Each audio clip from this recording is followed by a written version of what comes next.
winged, horned monster roars, calling the heroes unfortunate.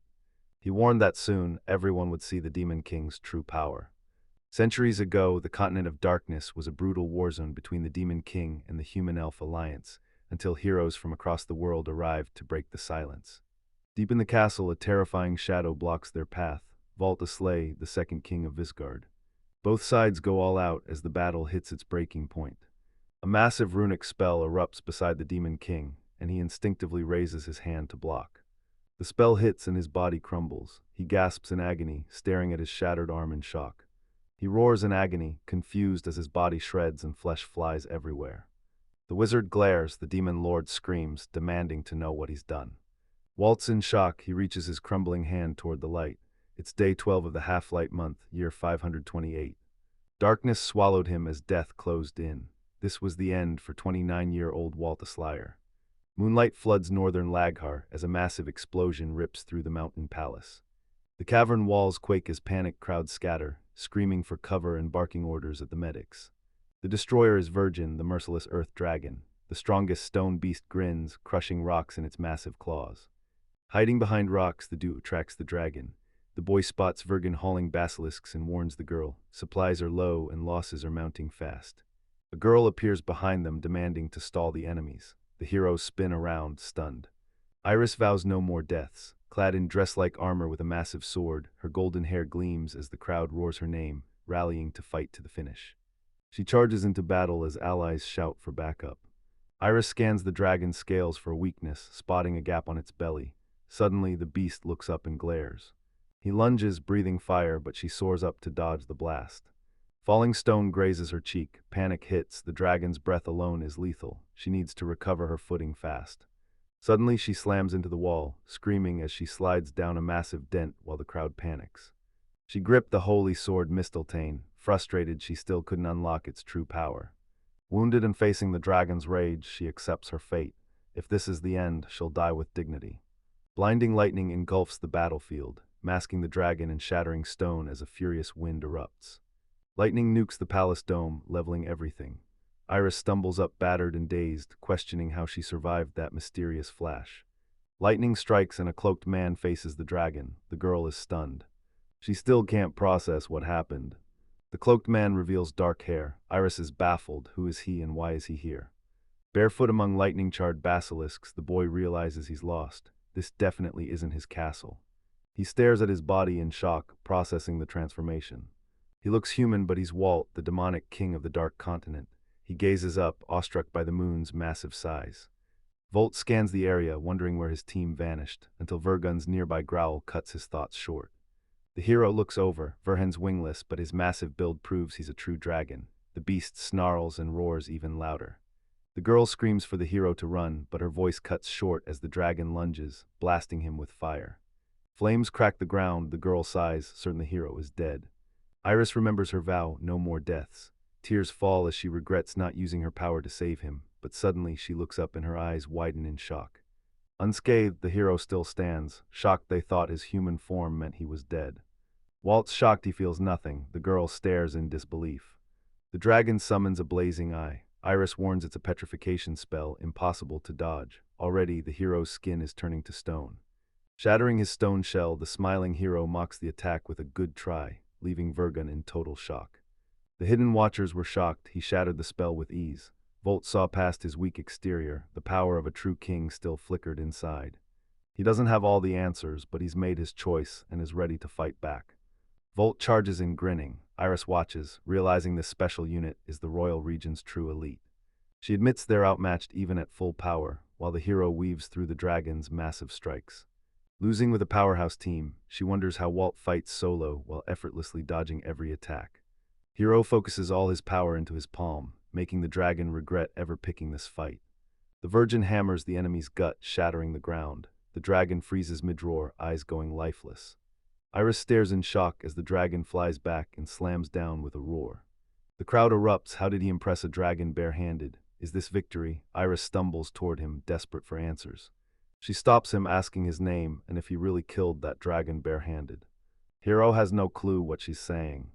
She's not hostile, but her language is a mystery. He's definitely in another world, so he hatches a plan to bridge the gap. Iris has questions, but Volt signals silence. He nears the fallen dragon, ready to test an old skill.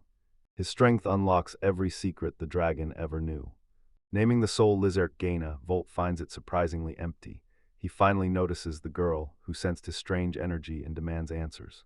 A girl cuts in, demanding his name. Volt asks if she uses dark magic, but she retorts he's just as shady for appearing out of thin air. The girl in the wide hat assumes he just pulled the info from the dragon's body. He explains the dragon taught him their language, and the girls nod, finally getting it. Iris grills the hero with questions he can't answer, then suddenly bows in thanks. Armor shattered and exhausted, she smiles, grateful everyone survived. Stunned and blushing, he denies everything, claiming it was just self-defense. Volt looked down, embarrassed. Iris asked if he really beat Vergen barehanded, and he just nodded like it was nothing. Iris barely asks about the strike before someone shouts it's impossible and Volt's lying. A girl with a staff claims there's no way he killed that dragon barehanded. The hero is lost, but she screams that even though he saved them, he's still untrustworthy. Iris claims her case is rock solid. She asks for his name, and he answers instantly. He introduces himself, explaining he died and was reborn as this boy, but even he doesn't know how. He knows they're stunned, he wouldn't believe it either. Suddenly, a girl screams, waking up confused that the dragon's already dead. The elf girl asks what happened. The mage checks on her, but she says spit will fix it while Volt eyes the white creature. A horned, black-eyed white wolf stares him down as Iris introduces the sacred beast. Volt asks for her name. She beams, I'm Lysylvane, but call me Cyrus. Staff girl gushes over Iris, calling her Ross Weiser. The hero is totally lost, while Iris and Hat girl just sigh. Staff girl claims Ross Weiss is an elite white knight Walt must respect, but Iris calls out the lies and tells her to stop. Staff wielder Ranzeluna Kalenberg goes by Ransel, while point-eared Ludessa Orf calls out to Sova. Ludessa hosts the sacred beast Kururu, and only she's allowed to call it Ku.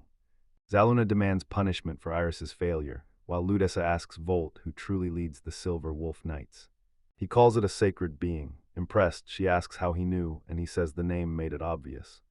Ludessa lunges for a hug, shouting they'll be friends. He playfully dodges, but she snags his cloak. His clothes shred, leaving him naked. The girls blush as a shocked Ranzel hands him a cloth. He thanks her, realizing his gear wasn't built for this brutal fight.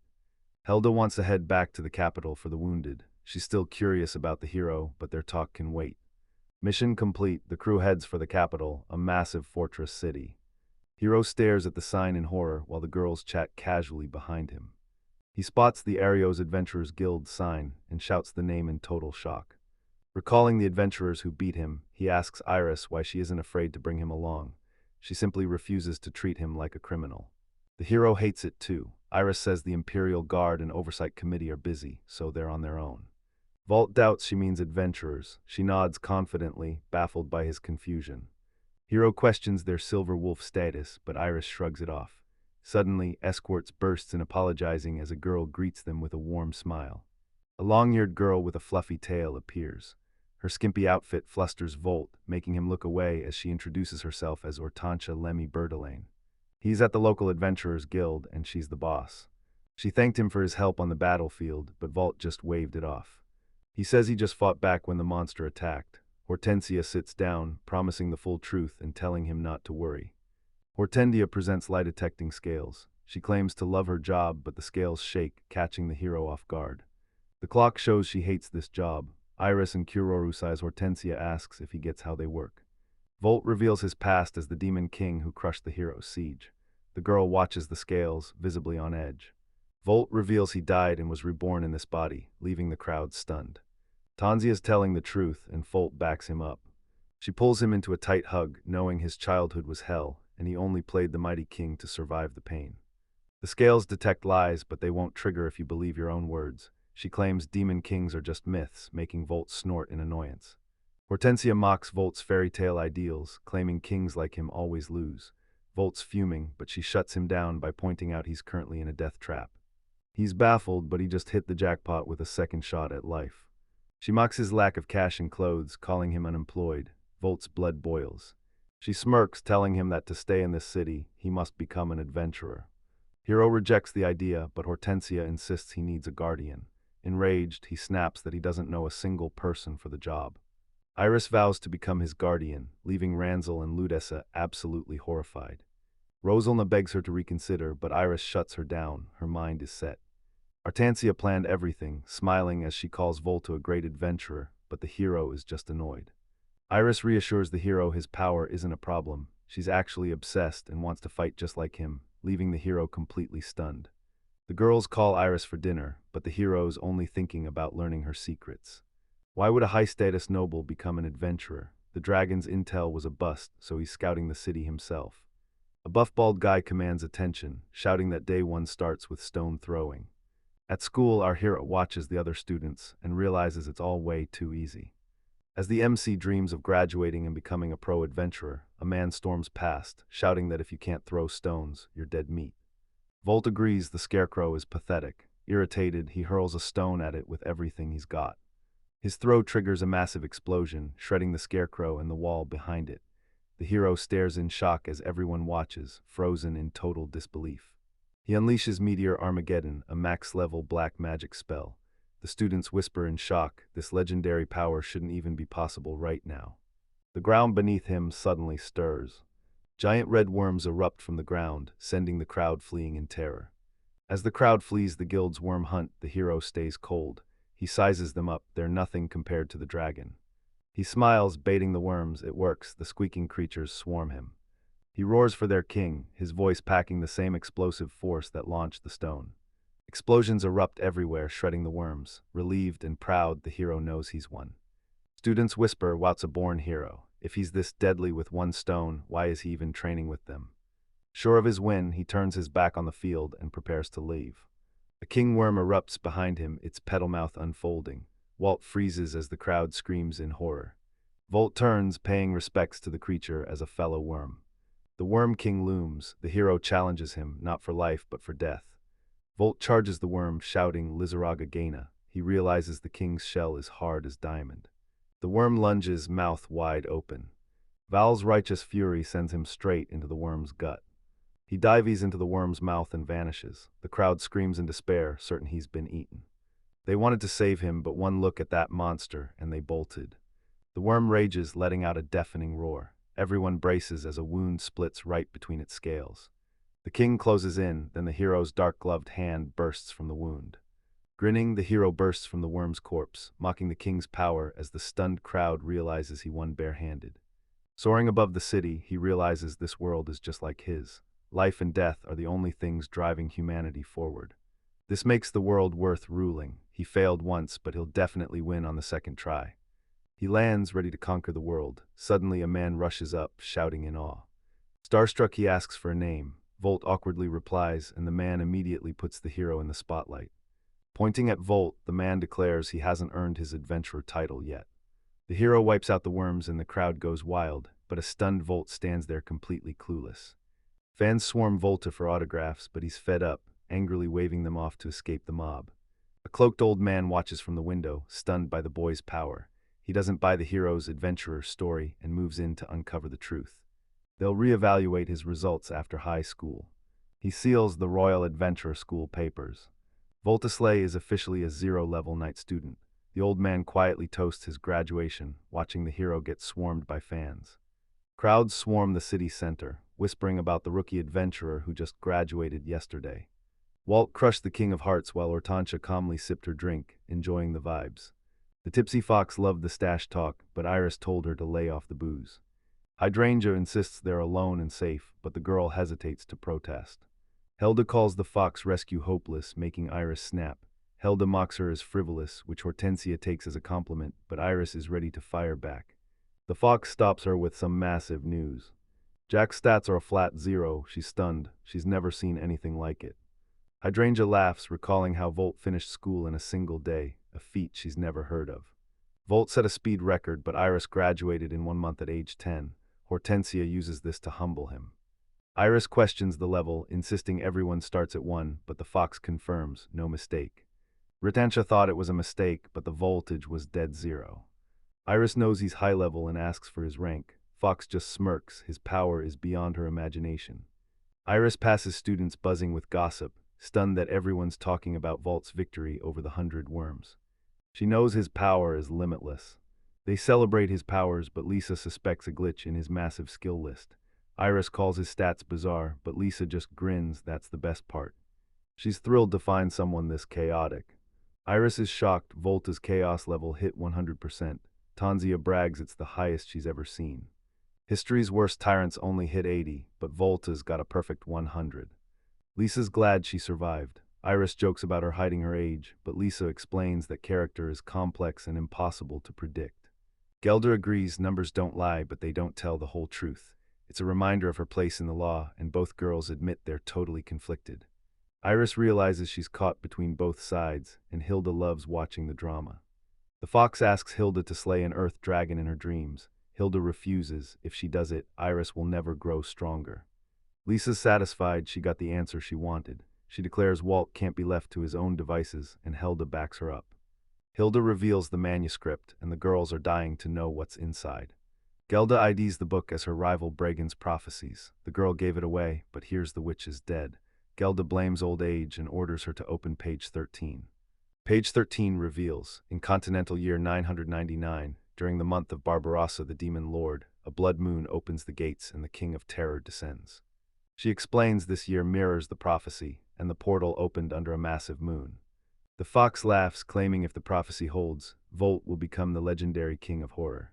Iris remembers Volt claiming he's the Demon King. Hortensia is skeptical, but Iris insists he wasn't lying. Fox confirms these scales expose every lie, and the hero truly believes he's the Demon King. Ortonia calls Volt the era's greatest adventurer. Iris agrees life is unpredictable, while Lysa looks to her for support. She cubs Iris's face and licks her cheek. Iris recoils as Ortonia realizes she's never liked a boy before. Iris denies it, claiming she only wants to match his strength. Iris admits Volt's first strike win set her heart racing. Ransel snaps, telling Iris to remember her place. She warns Iris not to fall for a stranger. Iris tries to explain while Ludessa calms the furious girl, but Ransel steps in and tells her to back off. Ludessa scolds Ransel for her cold reaction to their friend's crush, but Ransel snaps that a glutton shouldn't talk about love.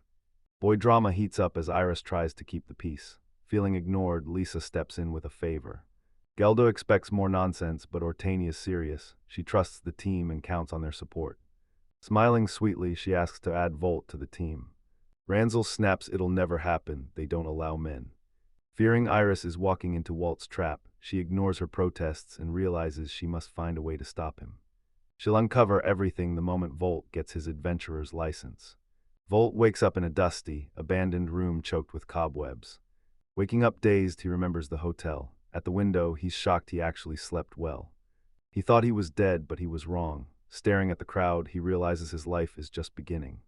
A knock at the door, Volt freezes. A voice asks if he's still asleep.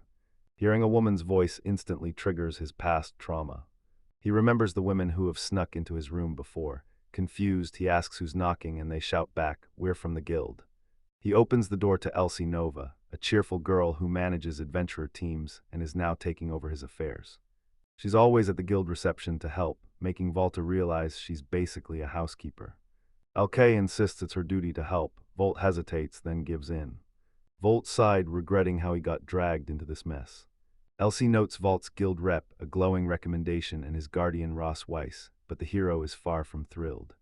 Elsie thinks Volt's knight material, but he'd rather lead than follow. She asks if he's a strategist, but Volt shuts it down. She calls Volt a natural adventurer. He shyly agrees, his mind already set, as she praises his fighting spirit. She tells Volt to get dressed, and he panics, realizing he's just in his underwear. He asks why she didn't warn him, but she assumes it's some weird tradition or joke. He reassures her, waiting confidently as she dresses him in servant clothes. She dresses him, and once he's in his vest, he rewards her well. Missing his true motives, Elsie teases that Volt loves the attention, pokes his nose, and warns him not to get used to her help. She winks, teasing him to dress himself and leaving the hero flustered. Volt hides, grumbling about his bad luck and refusing help. Elsie watches, thinking he's being surprisingly sweet. Volt cuts through the city center, scanning his adventurer's license. He's officially an adventurer, the only legal way to make bank, but he's a demon king, laws don't apply to him. He rejects the path. Suddenly, a voice calls from behind. A cute girl with a tail ornament hands him a flower. He grabs the flower, calls it beautiful, and she thanks him sincerely. Flowers cost 10 leons, but the hero S broke. He apologizes for being new in town just as dark figures surround them. A furious shove slams the girl to the ground. Flowers scatter as a mysterious boot crushes them. Volt glares as the lizard-jawed stranger licks his lips with a predatory grin. Two armored lizards emerge. One looms over the girl, mocking friendly elf Rika and her new job with a sarcastic "well done." The girl breaks down as the lizard mocks her, bragging about his new job and trashing her black magic, until another lizard steps in to shut him up. He mocks them, warning that speaking to her ruins their rep. They storm out, yelling for her to never show her face in the guild again. Volt roars, "Foolish lizards." They whip around, stunned by the insult. The hero repeats himself, earning nothing but death stares. A lizard towers over him, fuming that they're just as smart as anyone, but the hero just laughs it off. The lizard snaps, asking what's so funny, but the hero shrugs. This talk is a total waste of time. The hero ignores the first lizard and blasts the second. The first screams in despair, confused by her brother's fate. The sweet-faced lizard pounces on the first, shouts a nickname, and screams for him to run. The hero claims his hand slipped trying to turn the lizard into a chicken, but a gender swap might have messed it up, leaving the lizard absolutely livid. A magic-struck lizard suddenly kisses its buddy and confesses its love, leaving the hero in total shock. Lizard 2 screams his life is ruined. The hero shrugs, magic fades in a month, no promises. The hero claims magic can fix this temporary debuff. Meanwhile, the lizard panics and flees with his ally, shouting he's not done yet, he just needs to heal up first. The stunned crowd watches the elite brothers fall in disbelief, while the girl cheers and thanks her hero. Hero brushes off the thanks and hands him the entire flower. Yask asks if she's an accidental adventurer, and she nods nervously. He smiles, praising her bravery but warning her not to get cocky. She watches him leave in awe, then suddenly remembers she's late. Vartansia summons Rika to the Berdalona branch at 9 a.m., where Elsie greets her with a warm smile. LS grabs a letter from the river and reads it, stunned. Rika's usually a nightmare, but she's been suspiciously quiet lately. Elsie senses something's off and hauls her straight to the office. The girl enters hesitantly, met by Tensia's warm smile. Lisa waves sweetly to Ruka, asking for a favor. Tanya offers her a mission she can't refuse. Refuse, and Lisa strips her license, forcing the terrified girl to beg. Hortensia promises Rika a great adventure, mentioning a new rookie joined yesterday, or asks if she knows who it is, and Rika's already heard the rumors. The fox reveals her name, Evolt. She admits she barely knows him. She knows one thing: he's powerful enough to wipe out the country and the world. Horrified, she clutches her face and whimpers that she's scared. Hydrangea plays nice and tells her to guard the storage. Rika's too stunned to even speak. Rika screams it's impossible, but Hortensia calms her, explaining the shelter's world-ending threat is just an exaggeration. Lisa asks Rika how much cash she has. Tanzania repeats her question, leaving the flustered elf sweating and speechless. She flashes her wallet, claiming 13 reasons wait inside. The river covers its eyes in disgust while Hortensia mocks it, laughing that the money only buys cheap bean cookies. She brings up the time Rika went broke and crawled for change on the street.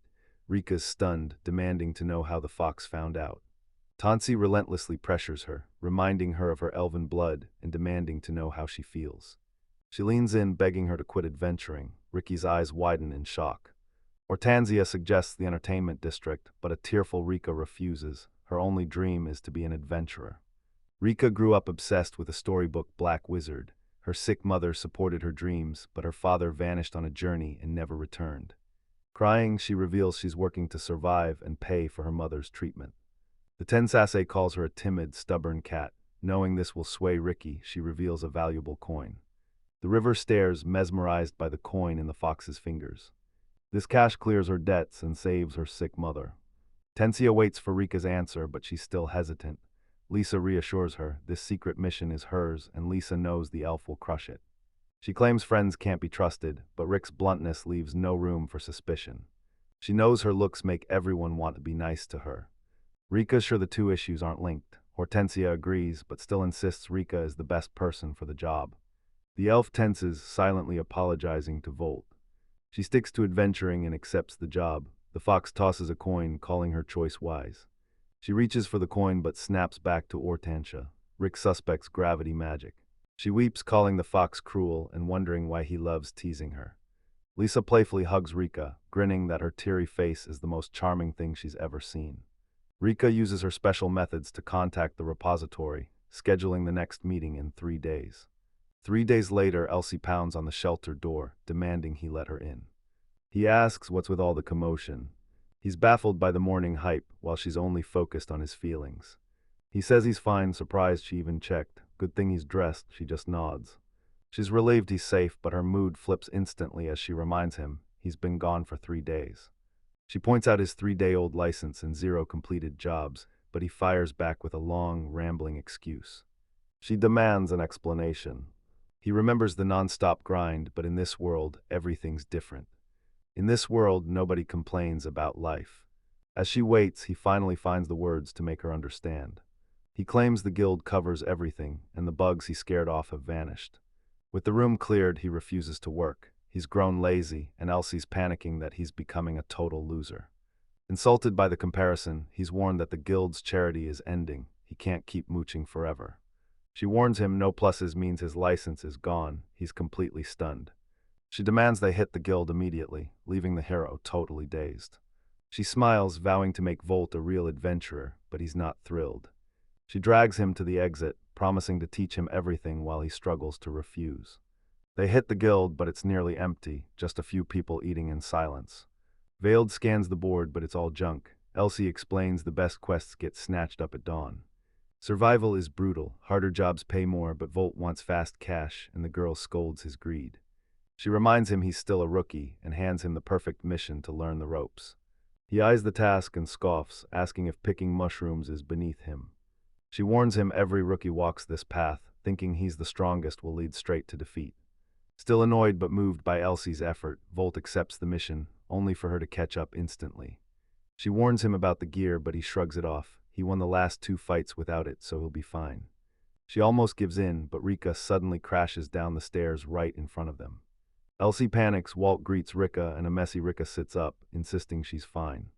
She thanks her savior again, shocking the group. Volt just shrugs, claiming he only lent a hand. First-class black mage Henrika Estelindel introduces herself. Vavolt notes her nickname, and she thanks him again. He introduces himself as Volt. Rika recognizes the name instantly. It's tied to her mission. Walt sees her turn pale and asks if she's okay. She plays it off, grumbling about the early hour, then shifts her gaze to Rick. She tasks Rick to help Volt clear the beginner tasks. Elsie thinks Rika's elf herb skills work for mushrooms, but Volt's clueless. Rika timidly admits she's only a half-elf. Elsie worries Rick's busy, but shakes her head in denial. Rika's overjoyed, but Volt stays cold. She timidly wonders if he could ever be happy with someone like her. Elsie vouches for Rika, and he finally lets her join the team. She tells them to stop and begs Rika not to use magic. River agrees. Volt asks if she's a black witch again, but Elsie brushes him off. The hero senses a dark omen. River asks if a mage without hope or magic should even exist. Elsie watches her, gripped by worry. She reassures her, reminding her Ricky's still a great guy regardless. Elsie gushes over Rika's style, but Rika's annoyed. She wants praise for her skills, not her looks. Elsa suggests dancing, but the girl admits she's terrified of the stage, proving to Volt they're total opposites. The crowd cheers after surrounding the goblin and beating him down for the win. The boy with shaved temples spots Rika, instantly recognizing her as their friendly fire elf. He questions why Rika is still an adventurer, his mood hitting a new low. They mock Rika as a hunting prize while she fights back tears. Elsie watches in pity, but Walt knows she's finally on his side. The vault hexes them, glass shatters, and they scream. Volt takes insults to his subordinates personally. Glass shatters, leaving the crowd stunned. Volta grins, warning that some punk probably threw a rock at the window. A boy with shaved temples shouts they've hit the capital, demanding Volt's location. The group huddles close as Volt plots how to school these punks. Elsie checks for injuries, but everyone's safe. Only splinters remain as the thugs bail. River's bursting with thanks while Elsie judges him hard. She asks if he broke the glass. Grinning, the boy proudly admits it. Walt fishes for praise, but Elsie shuts him down. She snaps that he's paying for the next repair and rushes to clean the mess. Rika and Volt are set to leave, but Elsie's still missing. Ricky's stomach growls. She hasn't eaten since last night. Volt's starving too, reminding her you can't fight on an empty stomach. Deep in the forest, Volt snacks while Rika grills him about the business district. She's stunned when he redirects the payment to the guild. Elsie's backing him with guild support until he's self-sufficient, but he's already hooked on this mysterious forest. Almi Forest is a tourist hotspot and the perfect safe zone for beginners. Volt sees the paved road, plenty of travelers, yet the forest is dead silent. Terrified monsters watch from the shadows, and Rika is freaking out. He calms her, promising she's safe under his guidance. He's adding a forest essay to Lizaragena, wondering if the plants eat people. She's confused, so he explains these plants are common in this forest. He describes a man-eating tree, and a terrified Rick asks where such stories even exist. Volt knows this world, it's his home. The girl panics, screaming she meant no harm. He says he's fine, but Rika's suspicious. Even the monsters are avoiding him. He turns back and tells her to look closer. They hit the lakeshore where a massive tree towered over a central island. Volt was floored by the view. They're at Lake Ona, a massive tourist hotspot. Legend says this island is the meeting place, home to the angel tree where the rare spirit of the sage mushroom grows. She offers a boat, but Volt refuses and calls Rick over. She expects a swim, but the hero suddenly scoops her up. River's shy but loves the Princess Carrie. Volt warns her to stay sharp. Volt launches skyward, soaring over the lake. He lands and gently sets the exhausted Ricketa down. The girl collapses. Volt asks if she's okay, but she's just dazed. He calls it great news and suggests they hunt for the mushroom together. Massive armored beetles suddenly erupt from the ground behind them. The river's baffled by the tree monsters, suspecting they're just desperate refugees from the underground. She fears this many monsters might even overwhelm Volt. She prays to the fire god Ignis, slams her palms down, and a magic circle erupts. Volt lunges, but the elf finishes her spell, hand raised as she begs her god for salvation. Her fireball roars forward, engulfing the enemy in flames. Everything ignites. She's horrified. She just broke her promise to Elsie and used magic. She screams for Volt, caught right at ground zero. The river always surged with mana. Obsessed with black wizards, she studied their secrets and did everything to reach her dream. She stares at her flame through tears as screams echo around her. Her comrades groan in agony after she accidentally guns down her own team. Nerves made her spam massive AoE spells, proving she'd crumble against a real threat. That day everyone survived. Without her strike, they would have been crushed. Mission accomplished, but betraying her allies turned their trust into pure hatred. Now, they mockingly call her the friendly elf. Rumors about Rika spread. Now the past breaks her. She collapses in tears, desperately begging for forgiveness. She's spiraling after wounding her ally, wondering if becoming a dark mage was worth the price. River weeps, regretting dragging Volt into this. Suddenly, an ash-covered hero appears, asking what happened. She recoils, thinking he's a ghost, but he snaps, "I'm not dead." She slams her head down, begging for mercy and claiming she's no black sorceress, but Volt shuts her down. She's wrong. Dusting off, Volt declares everyone, including herself, is wrong. Her strikes aren't just fire on her own. He defines friendly fire as accidentally nuking 30 of her own troops, then uses a real-life example to explain. He admits he accidentally ripped off his dad's right arm, leaving Rika stunned. He claims her dad's hand grew back instantly. She thinks he's just being nice, but Vought smiles, promising her magic never hurts. Smiling, the heroine reveals her insane mana, claiming she'll soon one-shot entire armies while Rika screams in disbelief. Volt says Rika's potential is limitless. She could even become the Emperor's court mage. Clueless but happy for him, Rika offers a handkerchief. Volt wipes away the grime, staring at the black fabric and realizing he barely survived, when Rika suddenly lets out a piercing scream. The Enzel tree drinks the flames, but Volt doubts it'll survive. Rika hides her face, paralyzed by fear. River breaks down by the safe, thanking him for his support and admitting she's glad they met, even if it was brief. Volt asks why she's crying. She reveals burning the tree is a crime punishable by death. The elf protector admits her sin put her family in danger, but Volt urges her to find a way out. The girl screams in panic. Volt tells her to hide or run, but Rika warns the guild's already tracked her. The hero's verdict, execution.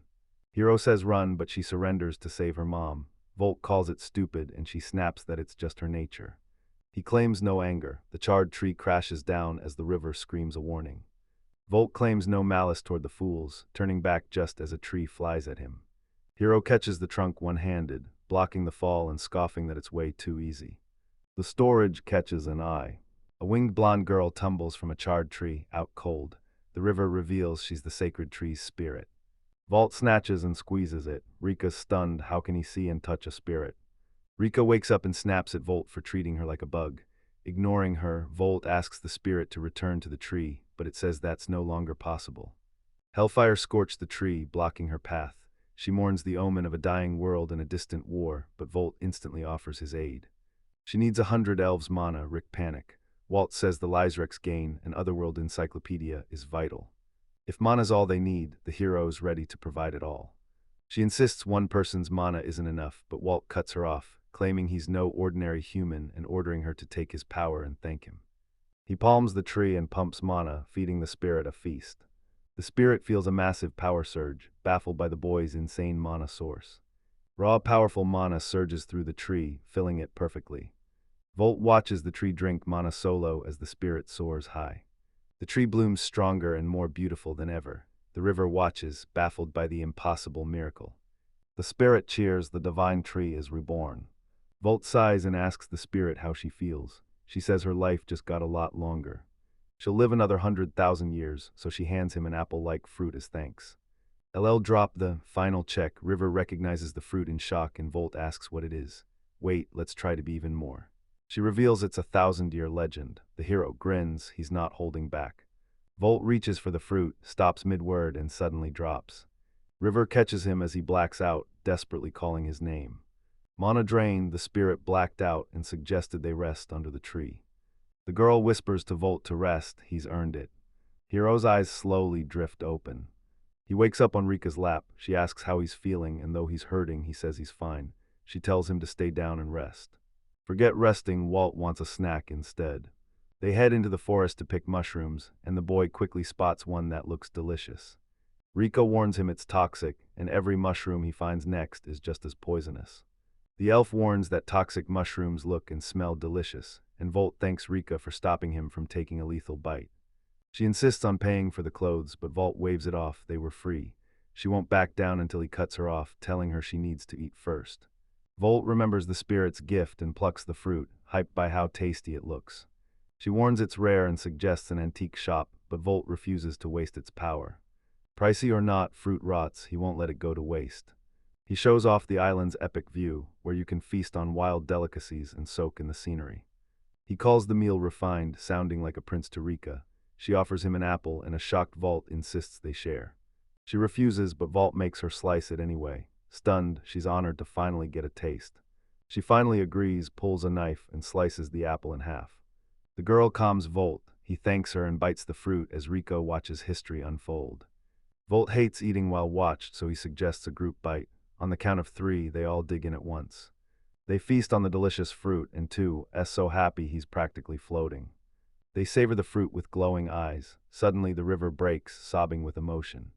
Crying with joy, she speaks a strange tongue and admits she's glad to be alive. Volt's curious, but she tells him to forget it, claiming it's just a family dialect. She sees no need to hide him, but he turns back, vowing to stay a traveler. He reaches out with a joyful grin, inviting her to serve him. She asks again, and he confirms he wants her. Tears stream down as she stares wide-eyed at the safe. She bursts into tears, leaving a confused Volt asking why. Wiping her tears, she smiles, admitting she's never heard that before. Volt awkwardly tells her she's taking it way too seriously. He reassures her black magic didn't leave a scratch. Volta vows to kill that nickname if she gives it her all. They shake on it, and Rika thanks him again. Snow blankets the rocky hills of northeast Laguero's Valdana Mountains. In a cliffside cabin, the girl senses a massive power swirling around Aliat. Her mother's prophecy is finally coming true. Haze fills the house as she stands by the table, vowing to verify the demon lord's prophecies.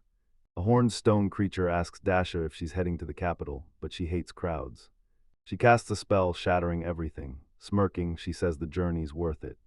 Volt's stuck in bed, bored out of his mind. Elsie forced a week of rest to recover his mana. He lazed around Dizerac Gain until boredom hit, then a wild idea struck.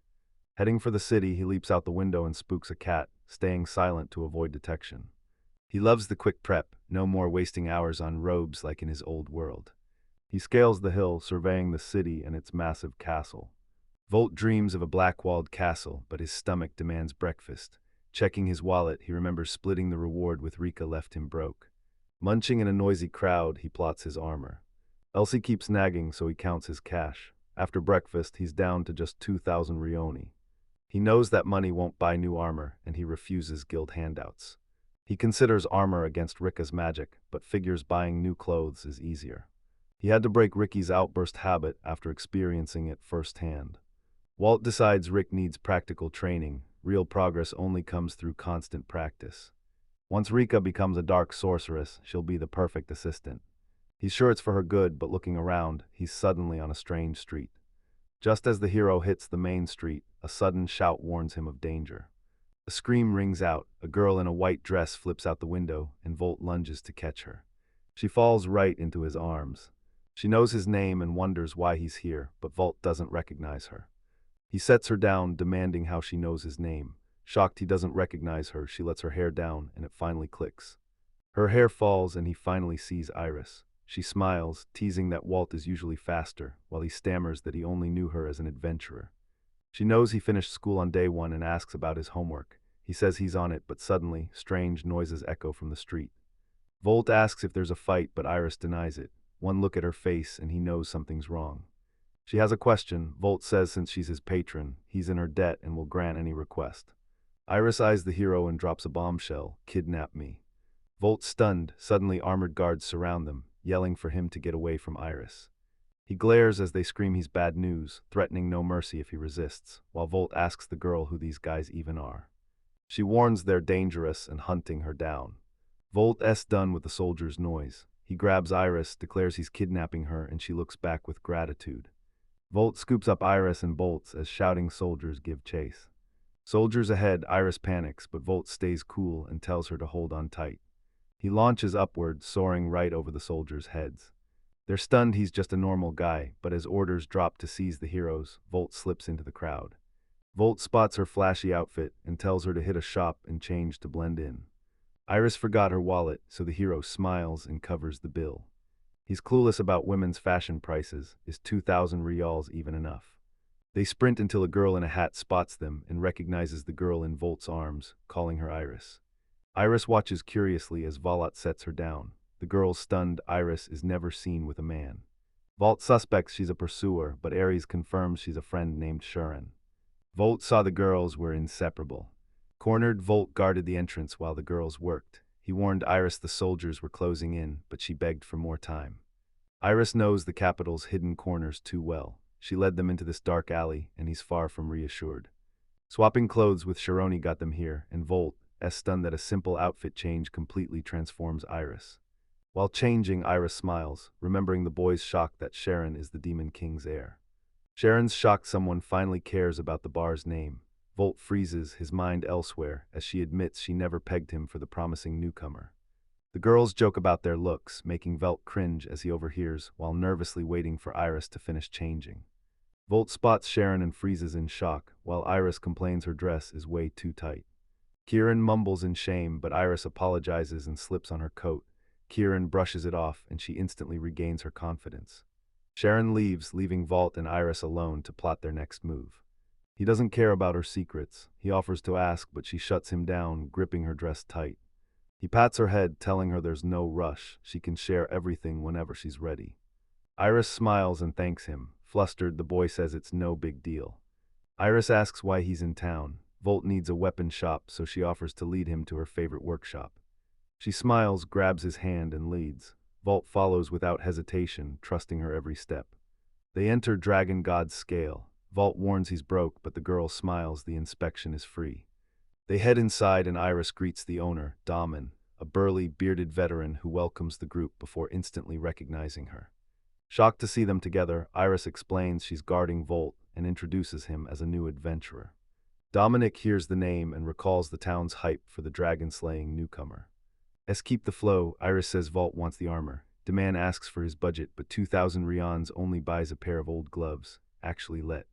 He refuses to waste money on junk, asking the merchant for anti-magic gear. The merchant double-checks, does he really need magic protection? Iris overhears them and creeps closer. She's dying to know why this kid needs magic protection. He finally admits it, there's only one reason. He had to say it. He asks if she knows Henrika Estelindel, a name that instantly reminds him of that elf. I push Volt to team up with the elf, but he hesitates, doubting he's ready. She realized he feared magic more than blades, and his answer confirmed it. Iris asks to approach, but he's stunned. Why? She pulls him into a hug, making him blush. She traces his skin, savoring every touch. Confused and blushing, the MC freezes as the girl's scream echoes through the shop, making the owner facepalm. It's a total test for the boy, who's paralyzed by. Iris hints something's wrong with Volt's body, but he's totally clueless. He questions his strange body and learns a hidden layer of magic hides under his skin, the secret to his power. Volt's clueless about his power, but Iris suspects it's pure talent. She helps him out, telling him to treat his clothes like skin to expand his barrier. Volt's doubting himself, certain he'll fail. Iris backs him to test his powers, demanding action now, but he just shoots her an annoyed look. He focuses, imagining the clothes are his own skin, just as she advised. He's finally riding the wave, but a strange danger suddenly closes in from all sides. Volt finds his magic shield. Now he just needs to cover his whole body. While he preps, Iris checks the gear. The seller mostly has armor, but hands her a lone sword, hoping it finds its true owner. Brushing it off, he tells her to prove herself. She nods and instantly draws her blade. Iris locks in, swinging her blade straight for Val's arm. The sword hits his hand and shatters into 1,000 shards. The sword shard lodged in the ceiling, sealing the wall. The trio cheered. They were finally safe. The merchant glares at the couple, demanding to know who's paying for the sword. The sword's ex-owner owes Iris storage fees, and the merchant is ready to collect. He's shocked anyone owes Iris a dime, let alone for storage. Volt and the girl awkwardly promise to pay for the sword, but not anytime soon. The merchant sighs, buckling under 2 pleading stares. He shoves the couple into the street, desperate to put distance between them. They ditch the building. Volt's got his shield now. He's done here and moving on. Skipping the bill is a bad look, but the merchant lets it slide out of respect for Volta. The boy says Dolman's a fair, strict pro who knows his business. She leads them to a gun shop she knows. Iris is a regular and her sharpened sword is ready. Volt nods. She yanks him toward the bench, catching him off guard. He nearly trips from her sheer energy but stays on his feet. The couple rushes through the crowd, but Rika spots them. Why is Volt suddenly next to Iris? Or the nagging thought that time's passed and he's already moved on. She saw how happy Volt and Iris are now. She realizes she's insanely jealous. She punches her head, desperate to believe Iris is just tagging along. One thought won't leave him. Rick and Vought will become the ultimate wizards, fighting side by side. She tried to stay calm, but snapped and bolted after them. The crew hits a cozy shop called the Song of the God of War. Volt asks if this is really her favorite store, and Iris confirms. He looks around stunned. This store is way bigger than he expected. Smiles and polite words greet the couple. A cat girl spots Iris and questions her latest masquerade. Shocked by the new guy, the girl stares while cat girl seethes with jealousy, forcing Iris to step in and calm Corin down. She's just helping new guy Volt settle in, but Corin sees them and assumes he's her boyfriend. The big-eared girl thinks her ears bring nothing but trouble and loss. Karina admits Volt's a nice guy with a bright future. She ignores the rumors and asks Iris what she's looking for. Corin hands her friend a sharpened blade, vowing it'll serve her for a long time. Paris thanks her friend and covers the wine bill, earning a heartfelt thank you. Karin offers Vo LTU help and asks about his old weapon. He admits he used to be a swordsman. The cat hands him a broadsword, promising it's the perfect weapon for any skill level. Karin jokes the sword S as wide as her soul. Iris saw the girl reject Seamus's blades immediately, wanting no part of them, while Corin joked they were missing out on a fortune. Corin says light swords and a perfect grip are everything. Volt grabs the sword and it instantly shatters, terrifying the cat. He suspects a fake, but Karinja's terrified. Her blade just snapped like a twig. Iris mocks the forge's legendary reputation. The cat wonders what really happened, but Iris is clueless and suspects Walt's behind it. Iris asks if he's lost control. Walt isn't sure, so she tells him to take another sword. He nods and grabs another sword. The blade snaps again. Chiron panics. Her swords are way too fragile. The cat passes out and Iris lunges to catch her. Sword snapped and shop trashed, the locals fuming while Iris grills Volt on his old weapon. She's stunned. No blade can handle his power. Volt once owned a devil's stone sword, but he's unsure if the mineral exists in this world.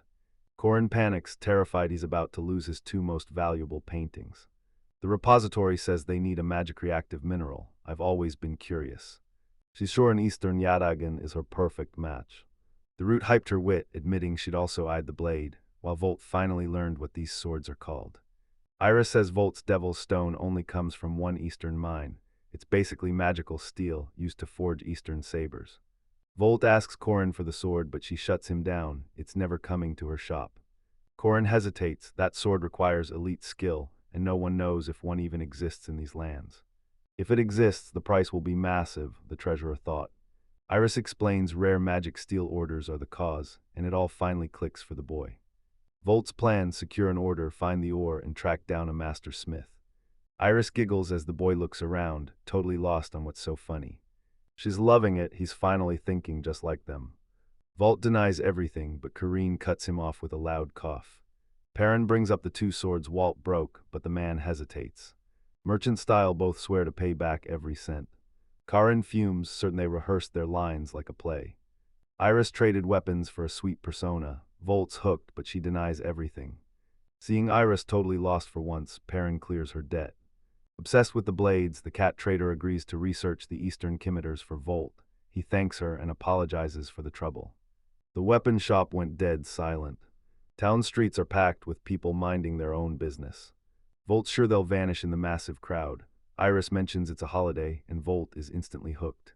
Today's the harvest festival, a day to pray to the fertility goddess for a massive crop.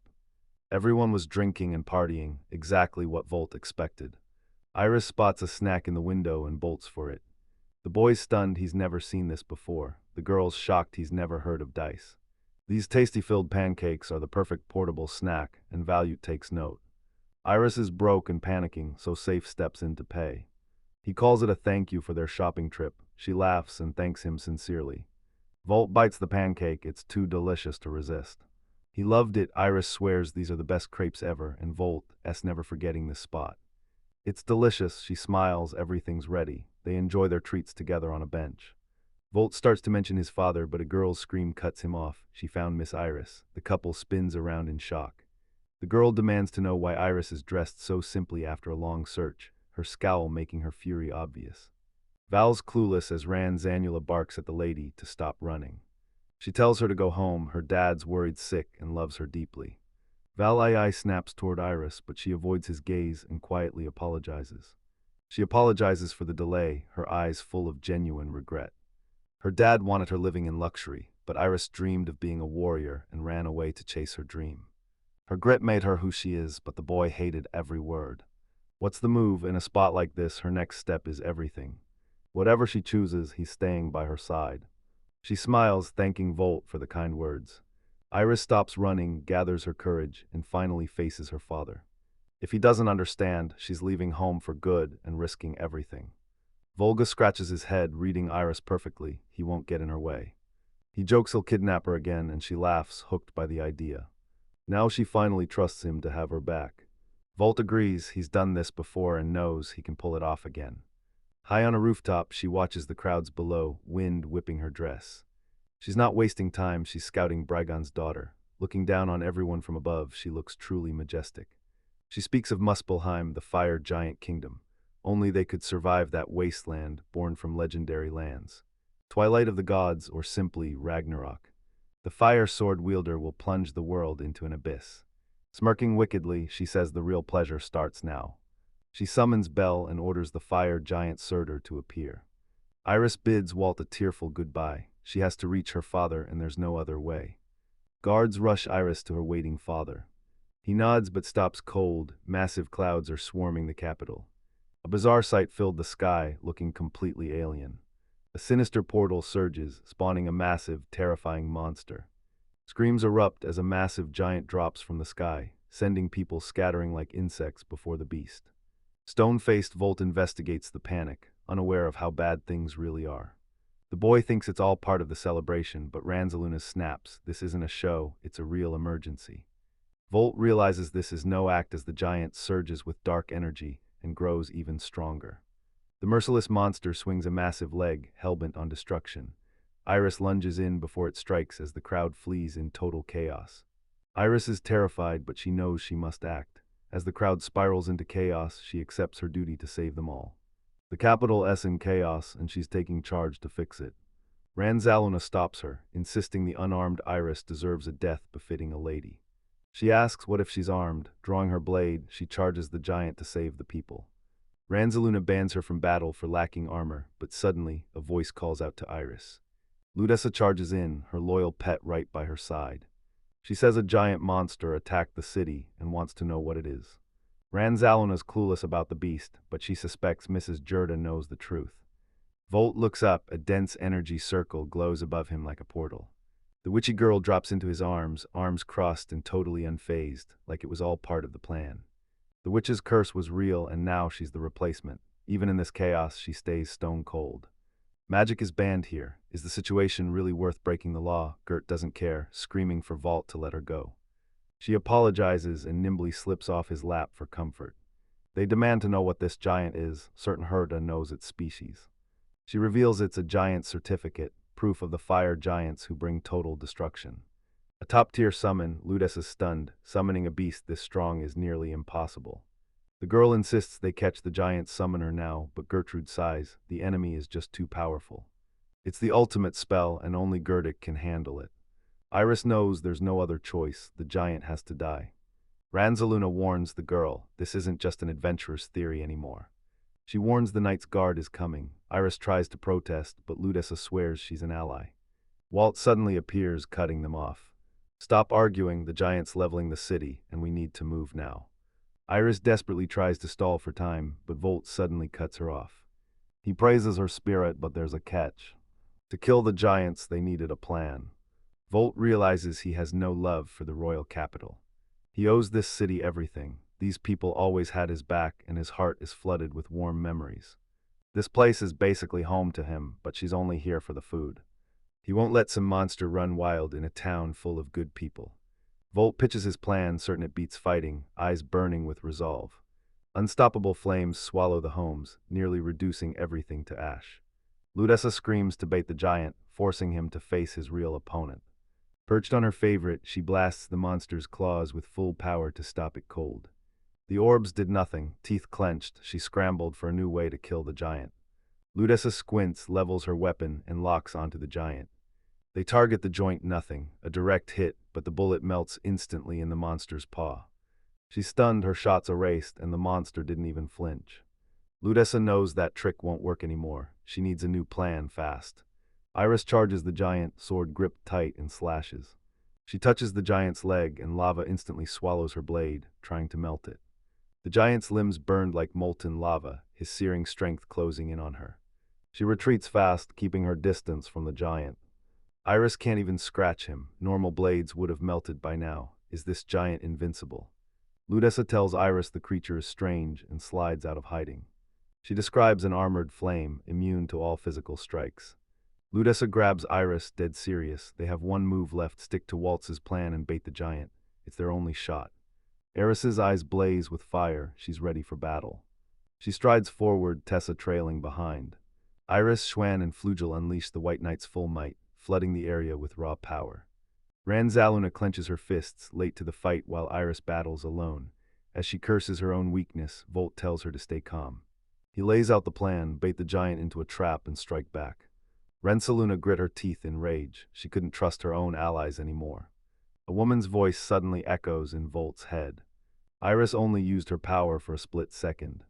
The giant hunts the girl while she distracts him to buy time. Iris baits the giant into position, following Volt's plan to trap him. He's ready, now he just waits for the giant to fall into his hands. A massive beast towers over the trio, relentlessly crushing everything in its path with one goal, total annihilation. A massive paw lunges, finally reaching for the girls it's been hunting.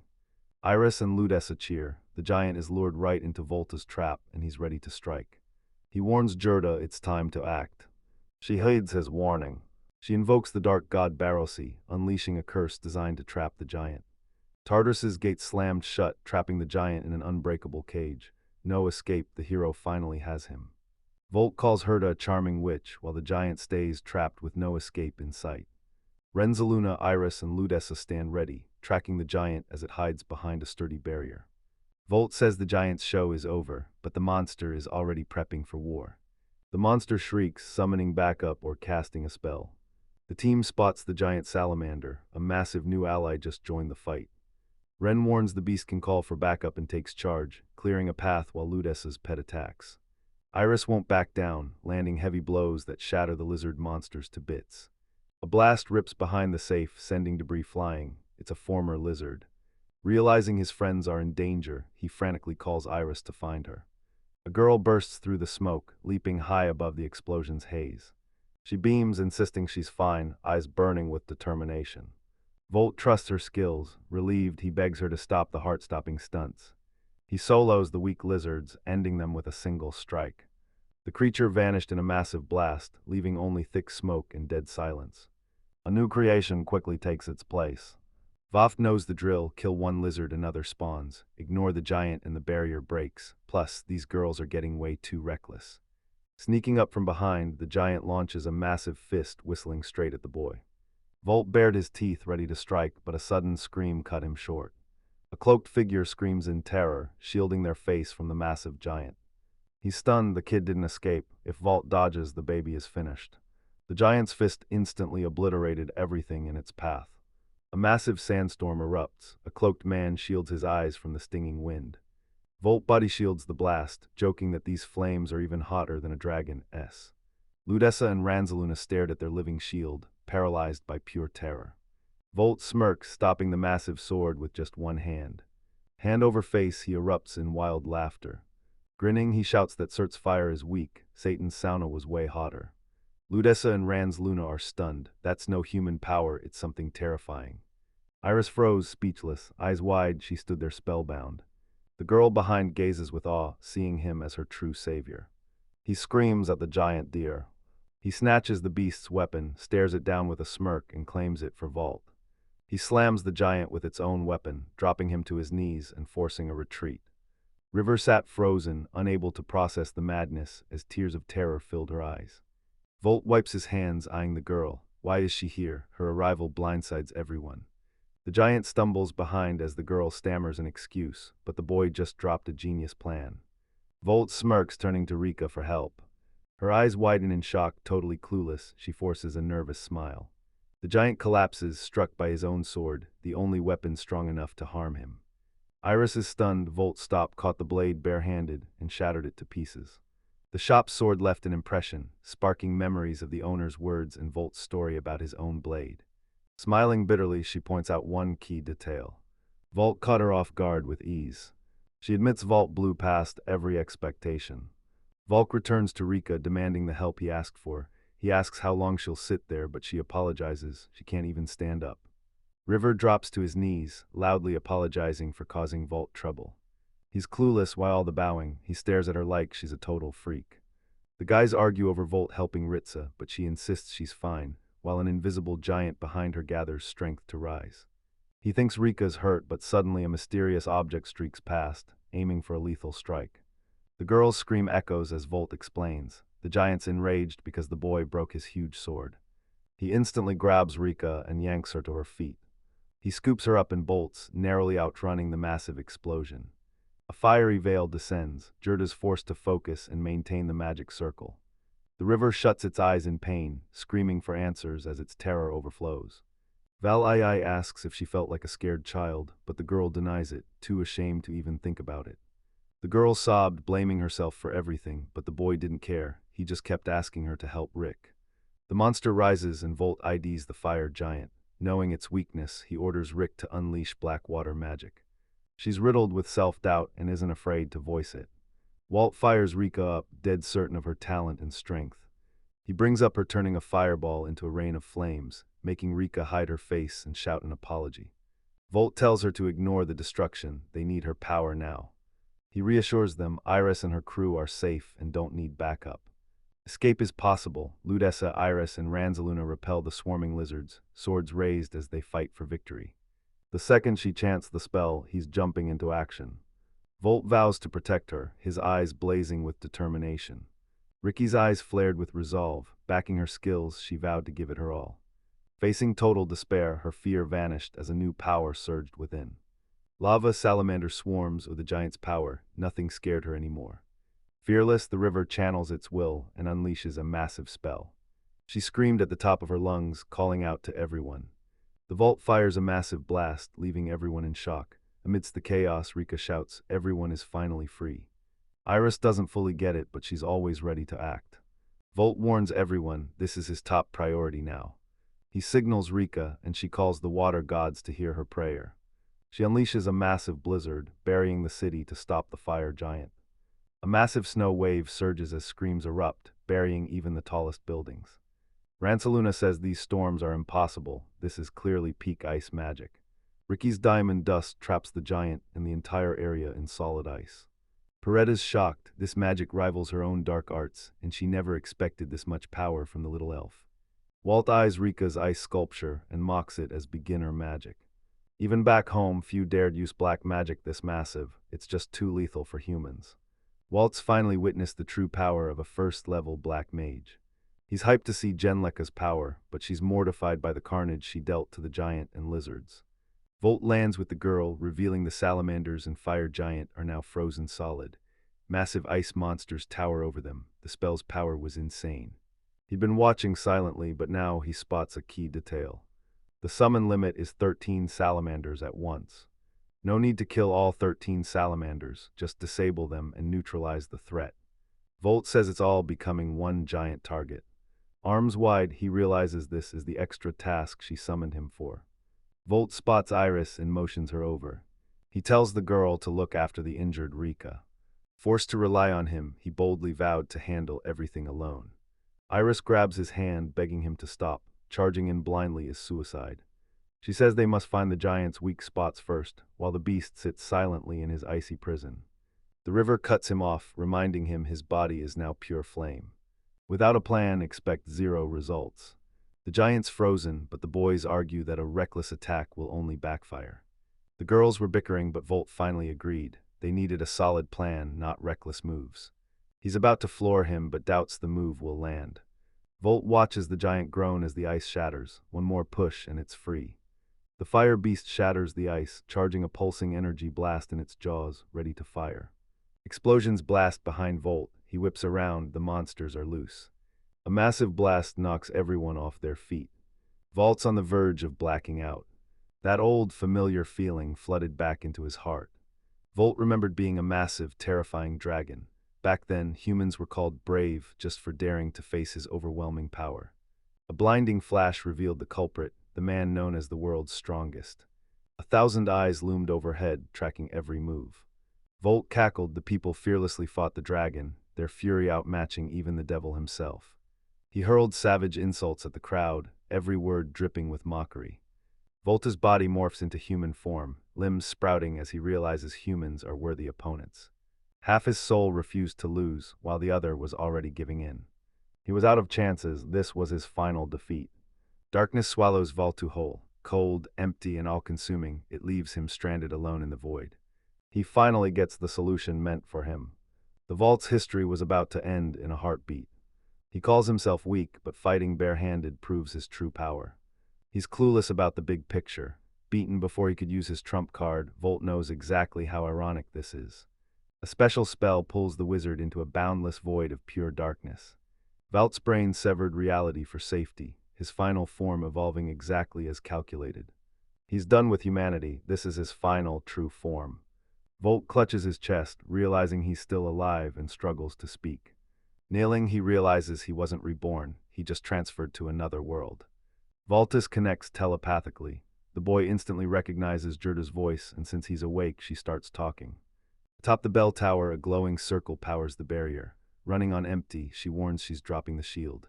He glares ahead, ordering the boy to leave now. Volt's worried he can't accept leaving his friends behind. Suddenly, a painting catches his eye, locking his focus instantly. The squad's wrecked. Gerda screams for help while a panicked Ludessa holds her favorite tight. Iris is out cold, and a fading Luna barely stays upright by gripping her sword. Volt wakes up to find the trio shielding him. They're battered and bleeding, but they're ready to die to keep him safe. The man stares at Ranzel in shock, stunned she actually pulled it off. His plan failed, but he's not giving up. He's going to fix this. The spirit admits she's too weak to teleport everyone to safety. The girl looks up stunned as the wind catches her hat. She tried to speak, but Volt cut her off. It was useless. Hurt is baffled as the boy realizes he can project his thoughts. He's unlocked telepathy. She had to face the truth. Walt recovered his memories and can now transfer her magic to others. Under the bell tower, the boy strikes a deal. His help for Hurta's next task. He tells Gerda to pool her magic and hold the barrier as long as possible. Speechless, she listens closely and freezes in surprise. Volt brags he's finally free to do whatever he wants, no limits.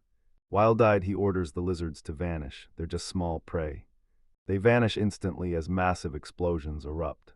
Hert's eyes widened in shock. She never expected the boy to unleash that much power on the salamanders. Vault stares down the giant with zero respect. He doesn't know what Sir is, but trying to level the capital is pure arrogance. Vault unleashes his true Demon King power, but Aslaya doesn't flinch, charging the giant head-on. He launches straight at the giant. Vaudel held back to stay human, but when the giant lunged, he finally unleashed his true power. For him, it's child's play. The team is down and dazed. Iris struggles to her knees, digging deep for the strength to stand. She sees a guy battling a giant nearby, while the MC fights fearlessly right before her eyes. Iris realizes Safe saved them. Grinning, the boy readies a massive strike and yells for the fire giant to brace himself. The bolt slams the monster's armor, sending it reeling back, stunned and confused. The blow shatters the armor, revealing glowing stones inside. I stared into the stone's blinding light, trying to see what it was. She shouts it, that glowing gem in the giant's chest is his weak spot. Finding this monster's flaw was way too easy. Volt spots it, locks onto the giant, and zeroes in on the mark. Just like Iris, he found the target and smashed it with all his might. Light flashes, tearing the vault from the giant's artificial heart. Clutching the stone, the defeated titan finally falls. Vault mentions the creature from the painting, and the girl's eyes ignite with hope. He declares no creature has the right to look down on him. The storage was stunned by his nerve. He grinned in triumph as the massive stone exploded into dust. 3 days after the giant's attack, Serta's people are clearing the wreckage and racing to restore order.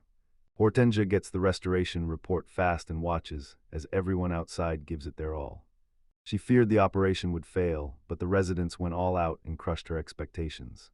She's thrilled she solved the mess so fast. Suddenly, someone creeps up and offers the fox a snack. Herta drops in on her friend. Hortensia is thrilled and totally unfazed by the witch's look. Post-giant battle, the girl asks the witch about her friends and learns they'll recover soon. Herton offers him a break, but he just smiles wryly and asks about Ransol's condition. The witch says she's healing thanks to the knight's armor, and soon the girl will be back to normal. Hortensia's ecstatic. Gritter reports the first-rank armor is destroyed, but Ransol's alive, and that's all that matters. Fox insists a smith can fix the weapon, but the witch warns it won't be cheap. Hortensia is left speechless by the mockery. Hertel admits they put Lady Iris in danger and wonders, does she regret it? She admits her regret, a capital VIP could have been hurt. The plan was risky, but with their lives on the line, it was their only shot. Gerda realizes that was his best move in the heat of the fight. Hortan confirms it's a miracle no one's hurt. They got lucky, it could have been way worse. The witch stayed silent, agreeing without a word, pure luck. Smiling gently, she tells them not to comfort her. Offended, the fox snaps. She's rarely this kind, but her sincerity is rejected. It's a total insult. Hortensia questions Val's true identity, while that freakish giant keeps her on edge with even more mysteries. He shakes it off. The guy hasn't gone full Demon King yet, so they just hope he keeps his true nature hidden. Crowds swarm the street, erupting in shouts and laughter. The city hailed Volt as their new savior. He was a hero to the people, and every girl in town dreamed of marrying him. He hangs his head, wanting none of the attention. Everyone calls him a hero, but since a hero is the demon lord's enemy, the irony is real. A knock at the door, Volt looks up and lets the guest in. Rika apologizes and peeks inside. Volt asks how she's doing since she's rarely around. Rika says she's recovered thanks to the White Sorceress. She was forced to reject her medical award, and he had no clue which one she meant. The river rewards her for leveling up, skipping level 2 straight to the 3rd, yet she still doubts her own worth. Volt's stunned, reminding Rika her ice magic saved them. She politely thanks him. Anxious his level hasn't budged, he pulls out his card for another look. Despite slaying the giant, he hasn't leveled up. He's hit a wall, so he scours his card for any sign of progress. Volt feels zero satisfaction, he's just disappointed with the result. Shaking it off, he turns to her, what's out there right now? He expects a crowd, but Rick notes it's even quieter than day one. The locals are still obsessed, forcing her to hide under a hood in public. At the storage at Smirks, proud Rika's finally a local celebrity. She betrayed her friends, earning her the title, the Cold Elf. Volt palms the stone, fighting back a laugh. Without Ricky's ice magic, the shelters would have been finished. She hangs her head sadly, her new title sounds like a restaurant dish. Volt jokes Rick's mistake will make her the flowing elf, but she's clearly not amused. She begs him to keep her lewd thoughts secret. Vault promises silence and asks why she's there. River turned beet red. This conversation was pure torture, and she was dying of embarrassment. She slams her knees down, screaming apologies and nearly face-planting. Volt rested his chin, staring at the girl and wondering why she kept apologizing. The River reports Boss Bertolini ordered it to secretly shadow Volt. Rick reports the mushroom mission, catching Walt's eye. The girl admits she's powerless against the Fox's schemes. She only agreed for the massive reward. The girl was dead broke. Volt knew life was a struggle since Rick was always broke. She looks up, shocked he isn't mad. She expected fury or a lecture, but he just laughs. Volt's used to being watched, but the girl feels guilty and awkward after lying to him for so long. She rejects the job instantly. Walt says she lost a massive reward by not staying quiet. Impressed, Volt thanked her for the confession, knowing it took serious guts. River grips her coat, consumed by shame. Screaming through tears, she bolts for the shelter, yelling that she'll never calm down. He tried to forgive her, but Rika cut him off, demanding the most brutal punishment possible. She practically begged for punishment. He screams, baffled by her demands. He refuses to punish her. It makes zero sense. Elsie reaches the storage room, knocks politely, and asks to enter. Rika kneels, gripping the boy's clothes, leaving the trio speechless. Elsie coldly demands why Rick's here, but Walt shouts it's not what it looks like. Alice cleared her throat, apologized, and admitted she got it all wrong. The River screams for forgiveness, taking the blame for everything. Wald's shocked to see LS, but she calmly demands her reward for killing the giant. Volt hates the hero label, but Alice just smiles at his humility, wishing others were like him. Meanwhile, Volt is completely clueless. He cleared his head and demanded the reward. Alice reveals the council is taking charge of their future. No work means no rent, and a cheap room is an insult. Volt clearly thought they were staying in a total dump. Hooked, he immediately asks which tavern he's being sent to. Alice smiles, calling it a 3-star inn. Rick is stunned. Volt's clueless about the rating, so she explains it's the top score for a luxury inn. The River nostalgically recalls that 3-star taverns are the peak, boasting elite service, food, and gear. She'd spent years obsessing over tavern guides and art, dreaming of finally visiting. Alice suddenly shatters his train of thought. The girl spots 2 open seats and tells Rika to grab them. Alice starts listing tavern perks until Rick cuts her off. The girl worries about the cost, but Alice tells her not to sweat it. She covers 3 months of rent up front for the heroes, the least they deserve for saving the capital. Riga thinks 3 stars is overkill, but Walt tells him to relax and enjoy the moment. He wasn't worried. They had plenty of time to earn money and live easy at the tavern. He vows to help Rika master her gifts, filling her with joy despite her world-shattering power. Alice laughed, announcing a new group, Total Sugar Rush. The girl warns them not to wait, hands over a tavern map, and insists they see it for themselves. Crowds swarm the tavern street, some heading in while others admire the view or stroll past. They reach the tavern, but Volt's dreams of a palace are crushed by the reality. The tavern sign reads, Castle of the Demon King. Volt freezes at the name. He racks his brain, gripped by a dark, unsettling dread. Someone walks up with a smile, saying it's been ages. Storage recognizes Shuren. Surprised he remembers her name, she greets the guests with a smile. She was waiting for capital heroes and calls him a promising adventurer. After a long run, she dubs him Volta Hero. He hates it. She tries King of Heroes next, but that only pisses him off more. She spots Rika nearby, racking her brain to place her face. With looks like that, she's impossible to miss. Shuren mistakes her for the cold elf Henrik, but Rika smiles and formally introduces herself. She wants to be Rika, but Shuren insists on calling her the ice elf Henrik, leaving her flustered by the respect. She's annoyed, but Sharon actually digs the official title. Rika realizes her title sounds like a menu item, while Shuren calls the guys in. She vows to lead them to the Demon King's castle and flings the tavern doors open. The duo marveled at the tavern's luxury, grand stairs, high ceilings, and a scent like a hidden treasure vault. Chiron says the lobby's a restaurant by day and a pub by night, so food and drinks never stop. She leads the boys upstairs to a spotless room, ready for their stay. Stepping inside, the massive space and high-end decor scream pure wealth. Walt loves the new room, recalling his Demon King days when he moved his bed into the office. He beams at the massive new home while Rika scopes out the bedroom. The boys are stuck sharing one room with 2 beds, leaving Rick totally baffled. Sharon looks truly sorry, insisting the guild just made a mistake. Volt's totally unbothered, but Rika's mortified, desperately hiding her bright red face. Satisfied, he sits on the bed and repeats they're staying. He loves this room. River's stunned. Living with Walt is a first. She's never shared a roof with a boy before. Chiron says the first floor bath is open anytime. Shelter interest exploded once couples could hit the hot springs together. Shuren sends the guard to reception for questions. He nods, but Rika's panicking. How is she supposed to live with this guy? She's drowning in her own dark thoughts until Walt arrives to pull her back. Snap back to reality. Ricky panics as Walt asks again if she's ready to move in, leaving her a total blushing mess. He declares they're ready to move in like a real couple, grabbing her hand to promise their future together. He warns her to be ready. Rico will eventually have to give birth. She turns red, bursts into tears, and screams she can't handle the role. Val is stunned. The girl admits she's not ready for the burden, and the boy agrees, telling Rika to listen up. He claims a bed and gives Rika the other to rest. The girl froze in shock. The river wonders what happens if it crosses the border. The boy warns it means war. Is this war? She panics. He reassures her. He'd never fight his own partner. The river snapped back. It never wanted his land. It didn't care and had zero use for it. Walt smiles, admitting her words finally calmed him. He offers a peace pact, shocking Rika. He plays it cool, saying a simple verbal promise is enough. Volt asks for a promise, and she agrees instantly.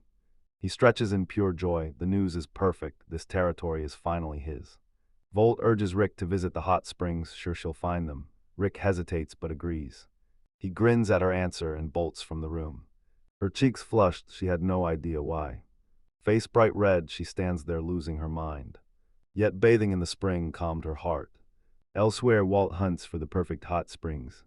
Tons of options. He can't linger in this empty place, but he can't risk getting lost. He picks his first trial source, and a blinding flash erupts.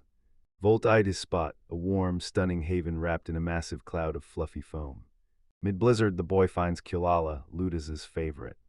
Volt stunned, asking the beast where the girl is since they're usually inseparable. A familiar voice shouts Ku's name, and he whips around. Ludesha bursts from the foam, and Volt's relieved she's back by his side. Ignoring the boy, she lunges at her lover with a lethal look, ready to overpower him. Turns out they're just chilling in the hot springs, their way. He asks what she's doing, and Ludesi explains she's bathing Ku, who always runs away from water. Volt is stunned by her sudden arrival and asks if she teleported. Ludesa smirks and confirms it. The sacred being was born with insane power. How long will she keep this up? He's alone and just wants some peace. She jokes about hiding in the foam, gets a playful tap, and Wald orders her back to the bath so he can relax. I thought she was the only one who knew, but then she asks Volt if he's swimming. He's leaving, so she takes his advice, even though he's totally clueless. She reveals Hana no Yu, an elite secret source that isn't news to everyone. Ludesa reveals the secret hot springs, hidden from all but the chosen few. The heroes question the single entrance, but the girl explains it's for communal bathing. Voltum hates group swims, he'd rather chill alone. Ludesa brings up the hot spring again, nodding to confirm they're going. He worries about the girl and her pet, but Ludesa shuts him down and tags along. She says the Night Order reserved this from the start, so he's in the clear, but Volt can't believe they feel no shame at all. He's worried Iris will stop him, but Ludesa settles his fears. She sees this as just another reason to mock. Volt knows why he's here but warns he's only after the hot springs, asking Ludesa if she's ready for the consequences. She dreams of a real wash while he showers, trying to believe everything will be okay. The kid's hooked on the hot springs. He caught a scent and knew instantly it was a girl. A voice asks to join the bath, and the guy screams in terror, unable to find the speaker. The Night Order secured the sources, yet the crypt is in chaos, didn't Ludesa tell them. Knights demand answers, and Falls shouts his name, confessing he was the one in the hot springs. Furious, Ranzaluna lunges forward, summoning a massive wave from the springs, but Volt dodges the strike with ease. Ludesa invited him just for kicks. Now he's fighting for his life while the girls casually gossip about the drama. Volt sits back, relieved he survived the brutal attack. Ludesa approaches from behind, offering to help the boy wash. She jokes Walt hates baths more than her pet, and he's insulted by the animal comparison. He can't even wash himself, as a royal, servants did all the scrubbing. She's lost in thought. Ludesa offers to help with laundry, but she isn't being kind. She's already brewing a devious plan. She offers a reward for saving the city. Vald tries to refuse, but she's sharper than she looks. Elves are so conscientious, thanking them is easy. The boy wavers, but Ludessa pushes on, killing his every doubt. Once again, she offers to wash Volt. She tells him to close his eyes if he's feeling awkward. Ludessa's dying to scrub him. Volt just prays she doesn't try to buy his ears.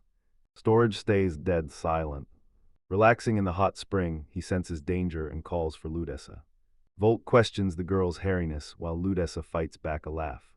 She stifles a laugh as he compares his feelings to a mop. Ludessa's about to lose it. Suddenly their pet bursts from the foam. Cull's surprisingly friendly, being the first to step up and give him a warm hug. Ludessa bursts into laughter, leaving him relieved yet disappointed.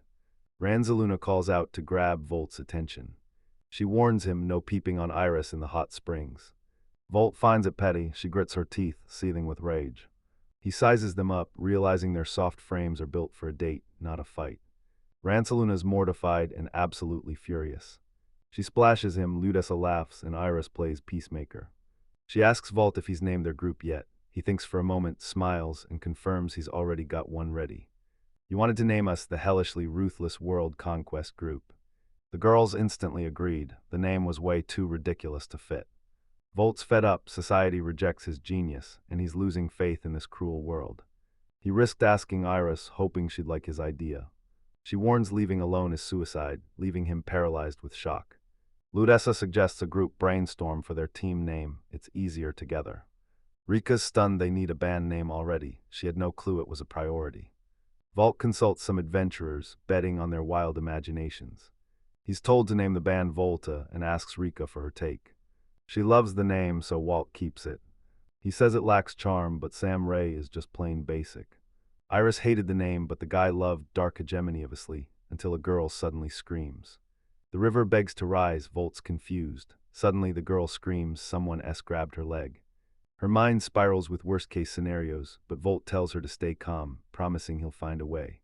He was certain this was no ghost. A mysterious girl lies on the cold ground, looking completely exhausted. Last time the heroes stared in shock at the girl collapsed at their feet, looking battered and broken from a long, brutal battle. Volt realized she was the one who grabbed Rika's leg, and she looked like a total kid. She bolts up screaming she's no kid, she's a world-famous adventurer. The guy watches her, worried, and asks if she's all right. Tearing up, she fears an injury means a doctor's visit, ruining her chance to reach the capital. Volt knows she won't reach the capital in this state. She rejects his help, but he refuses to give up. She doubles over in agony, clutching her stomach. Volt instantly knows why. She was starving, she hadn't eaten in days. They finally reach the guild HQ, where a massive dining hall awaits. A mysterious girl devours a massive feast, stacking a mountain of empty plates as she relentlessly inhales every bite. The river tells her, "Don't be shy, eat all you want." Does she have the cash? Her appetite is insane for her size, and that bill is gonna be lethal. She's broke, so he's stuck with the bill. All he can do is sigh and pay up. LL used the girl to be safe on meaning. The girl introduces herself as Myra Bucastelvio. Actually, she introduces herself as Myra Bucastel. Myra is a 14-year-old from the coast. Volt jokingly calls her Maraba, but she hates it. That old nickname needs to stay buried. How'd she end up in those bushes? Getting lost here is impossible. Myra's mortified. Her face says it all. She hates telling this story. She was on a delivery run when a monster attacked, ruining the mission. He asked where the goods went, guessing a monster stole them. Myra finally cracked. Ashamed and unable to hide it, she admitted she ate it and spilled the whole truth. Fleeing the monster, she scrambled up a tree, starving. Her food was gone, and she knew she'd lose control if she didn't eat soon. Suddenly, she remembers her basket. She offered her best fruit as a last resort, but Volta fumed at her audacity. A voice calls the girl, acting like it's been a week. Volt instantly snaps his head around. Elsie rushed over, relieved Myra was safe after fearing the worst. She thanks Volt for the save, but he's totally confused.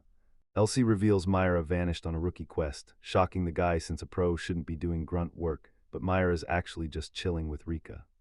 Elsie rewards Veltas by covering his bill. He sighs in relief, he's off the hook. Myra's been adventuring for 2 years. Rika's hyped, believing her friend's rank should be way higher by now. She wonders, with all that skill, why is Myra still just a craftsman? She hated the attention, taking it as a total insult. She hates Rick's attitude. He treats the masters with zero respect. Myra wonders if Rika thinks craftsmanship is too small a step toward becoming a mage. She asks the elf's job and finds out she's a dark sorceress. Myra was a master before she even became an adventurer. Now, she's dropping the truth right to his face. Volt stuffs food in her mouth, telling her to chill. She gulps the food and beams, the meal so good her mood instantly flips. Volt asks if she took the heat. She replies that proud craftsmen live to support adventurers. Myra realizes craftsmen are treated like trash. The shelter hesitates, then agrees. Sipping tea, Volt realizes it doesn't matter if he's a night student or adventurer. Every path at this school is a total bore. To him, these words aren't even worth an iSky guide search. Volt's stunned he just insulted the craftsman, especially since Myra's desperate for her work to be respected. She dreams of becoming the world's strongest master. Myra slams the table and shouts about her family tree, forcing a staffer to tell her to pipe down. She snaps after being treated like trash, but Walt stops her, reminding her she's actually the one at fault. He warns Myra she's shaming the masters and tells her to reflect on her actions. She blamed Walt for her mood, but he just laughed, teasing that she was actually mad at herself. Myra snaps she's pissed, yelling that his trash personality will never attract a girl. Volt brushed it off, teasing Myra that she's more of a naughty brat than a girl. Elsie hushes Myra, one more scream, and the waitress is coming back. Myra cools off while Elsie apologizes to Volt for missing the move. Volt says they handled it, but Myra's shocked. What move? Elsie reveals Volt saved the capital from a giant, using the reward to upgrade their base. Myra stands, certain Volt can't save the city, and he's visibly offended by the insult. She wonders how he's so good with his money. Volt stunned, Myra explains their roles. One fights physically, the other uses magic. The master perfectly balances the squad, and she's desperate to bond with a teammate. Maria says white mages get all the healing hype, but the masters are just as essential. The girl hypes her team's masters, and Rika's sold. Walt watches, realizing Rika's sympathy makes her an easy target. Myra boasts she'll be a huge help, but Walt cuts her off. He insists they don't need a third member and tells her to find fun elsewhere. She clenches her fists, fighting the shake. She screamed in rage, and Volt figured her stomach hurt again. Myra's memories reveal she never fit into a team, leaving her completely alone. Her job means she's never had a regular assignment. At this rate, she's losing her adventurer title. Myra is forced back to her small town, leaving behind the capital dreams she fought so hard for. Walt's tears won't work, he's got zero compassion. She stands up suddenly, leaving the boy frozen in confusion. Trembling, she warns him, the capital is brutal to new adventurers. She gets Myra. Without Volt, she would have ditched the capital long ago. He watches in shock as Rika shields Myra. The girl insists Myra's no stranger, demanding Volt recruit her and win her over. Ricky's words catch Volt off guard. He warns that Ricky's destructive illness isn't cured, and Myra could trigger it at any moment. She promised her best, but her confidence was zero. He lets Myra stay, respecting her feelings. Beaming with joy, both girls thanked Volt. Myra hugs Riku, thanking him for finally giving her a teammate to have fun with. As the girls hug, Myra eyes the storage. Her eerie smile makes him regret leaving her behind. Volt orders Ritza to wash Myra, staying dirty will only cause trouble. She rushes to Sharon to talk. He calmly tells Elsie this is just how things go for them. Vali never tried to understand her, but Rika rarely begged, saying no now would haunt him with guilt. He asks a distracted Elsie what's wrong. She mentions a man dodging responsibility for Murabuka, but he's completely clueless. Murabuki's guardian is forcing her to quit crafting. Elsie knows her friend is socially awkward, and her toxic relationship at home proves it. Elsie notes stubborn Murabuki's guardian changed twice already. The kids know why, clashing mindsets and total misunderstandings. He realized that's just life, step out and conflict is guaranteed. No good or evil exists, only different perspectives. She noticed her friend looking way older. Volt nearly admitted he once ruled a state, but caught himself just in time. He asks if Muraba's title is at risk. Elsie admits it was, but grins. She's taking full responsibility for her now. Elsie guarantees he can keep adventuring, and he thanks her for looking after Muraba. Volt laughed at Rick's knack for finding trouble, but he never understood why. Elsie calls the boy trouble. Volt snaps, asking why, but she ignores him. That's exactly why she's helping. He thanked her and they shook hands, but Elsie squeezed tight, paying him back for his lost gear. At the Demon King's tavern, a flustered Murabu asks the hero if she and Rika can stay the night. He calmly agreed but caught a mistake, asking if it even mattered and leaving her speechless. She feared she was ruining their romance, but Rika shouted that she had it all wrong. She insists they're just friends, but Mirabu ignores her, asking what a guy and girl really do alone in a room. Teaming up with Rika meant sharing a room, and now they're stuck for good. He agrees it feels like family. She tells Mirabu not to be shy, he's home. Volt prepped the squad. Tomorrow they resume the mission, their first time as a trio. He sees the perfect chance to test Mirabu's style, while Rika hones her magic. He asked to shop for Maraba first. The girl hyped a store she knew. It was a trek, but the deals in stock were unbeatable. Next day the crew hit Silver Pig, the shop Mirabu mentioned. Volt reads the sign, dirt cheap prices and they'll grant any wish. Rika feels the shop's lively energy as a friendly clerk greets them like regulars, recognizing Myra and welcoming Mizet. Mizet hugs Maraba and starts prying about her darling. Annoyed, Maraba tells the guys they're switching stores. The owner insists her friend won't find a better deal anywhere else. The girl reminds Maraba of her favor, asking if money buys friendship. The adventurer denies everything. Maribu introduces her older brother Val, who's already the talk of the town. Misetta's eyes light up, shouting that a real star is in her shop. Volt's baffled by the pun, realizing his name is no ordinary dish. Ignoring him, she pumps his hand wildly, shocked he's at her shop. She thought Volt was just a tenant, not a real adventurer. Mizet warns Maribu of the danger and offers a job, but she instantly refuses. Unfazed, Mizet winks, admiring how Myra boldly chases her dreams. The shopkeeper welcomes them in. Alone, Myra admits she likes the shop but hates Msetta's attitude. Rita just laughs, calling them close friends. Marabu denies being close to Mazetta, claiming he's just a shopkeeper, but the guys see right through her. He treats her like someone special. Myra flushed and bolted to the store, rushing the team, while the guy told Rika to grab everything she needed. Volt asks Rika about the Sabium swamps, but she's never heard of them. She checks the mission sheet. The objective is 10 pearl lizards. The river reveals pearls dropped from Sabulum Swamp's reptilians, fertile poisonous monsters that turn the entire region toxic. He asks the lizard pearl drop rate and she says 5%. That means 20 trophies guarantee at least one pearl. He calculates 200 lizards must die. Rika panics at the count, shoving the task description forward. They've only got until 6 p.m. to finish. Volt clocked the 3-hour return trip, annoyed that their time was already running thin. 10 pearls meant a massive reward. Time was short, but the team's prep gave Volt the confidence to take the lead. The hero knew this was the perfect warm-up, a simple test to gauge the girls' teamwork and get some live training in.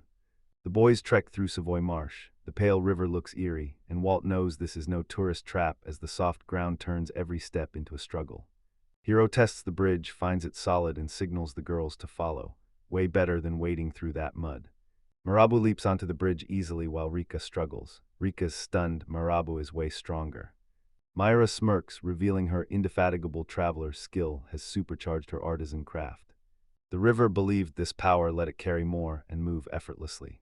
Marabu's hyped Rika finally respects her work, pushing her to keep going. Seeing her friends fire, Rika vows to match that same confidence. The girls chat while Walt scans for threats. Finding nothing, he calls Rika and she rushes over. The hero tells her to listen. Back home, elemental magic depends on the environment. Rika insists the area must match their element, but warns her inexperience could lead to mistakes. Walt disagrees, questioning swamp magic. The girl warns fire is weak there, stick to water. Rika gets distracted and accidentally blasts the water magic she's been dying to try. The hero warned her to use fire, leaving her stunned. Lowering her fire power stops the explosions and helps her master her magic. It's the perfect fix. Walt acts as live bait, telling her to drop a fireball on his signal. Marabu hated playing support. She argued the master could replace the white mage himself, but her partner snapped that it didn't matter. Mid-strategy, giant lizards swarm the swamp. Before Volta can bark an order, Marabu's already charging in. She charges ahead. He yells for her to stop, but Marabu demands a chance to show off, flashing a homemade bomb to blast the monsters. Marabu hurls a bomb at the monsters. The blast rocks the area, sending mud and water sky-high. Smirking, she watches the master play the perfect attacker.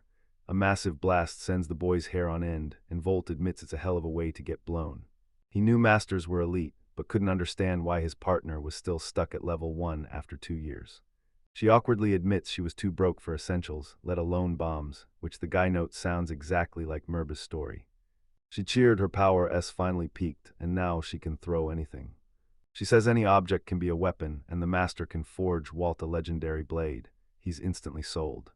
He tells Maraba to hold back for Rika's training as the girls trade apologies. The boys snap alert as lizards swarm from the marsh shadows.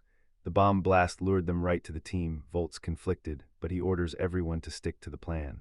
The boy tells Rika to wait for the signal. Marabu preps his gear while Val readies her bombs. Laughing, she vows to hurl anything she finds at the monsters.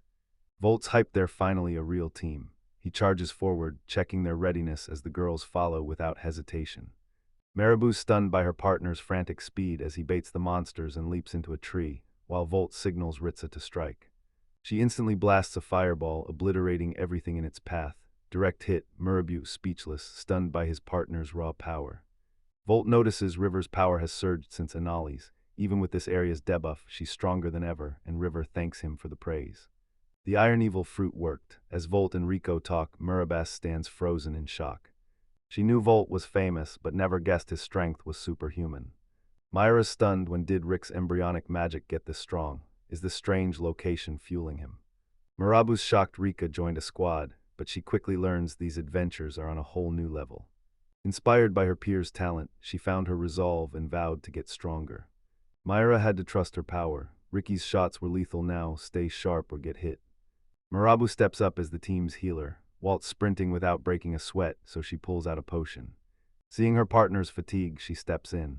With a smirk, she declares it's finally her turn to show what she's really capable of. She hurls a magic bottle at Vault, but he dodges, healing a wounded lizard instead. She's annoyed he moved, but Vault says it was too dangerous. Marabu excitedly reveals her secret skill, potion sniping. One precise headshot triggers an instant, full-body recovery from top to bottom. Walt doubts the method, asking why craftsmen are hated. Mid-sentence, a lizard lunges from behind, but he drops it with one blow. Marabu couldn't argue. Her partner was right, claiming his magic shield made him immune to all physical and magical attacks.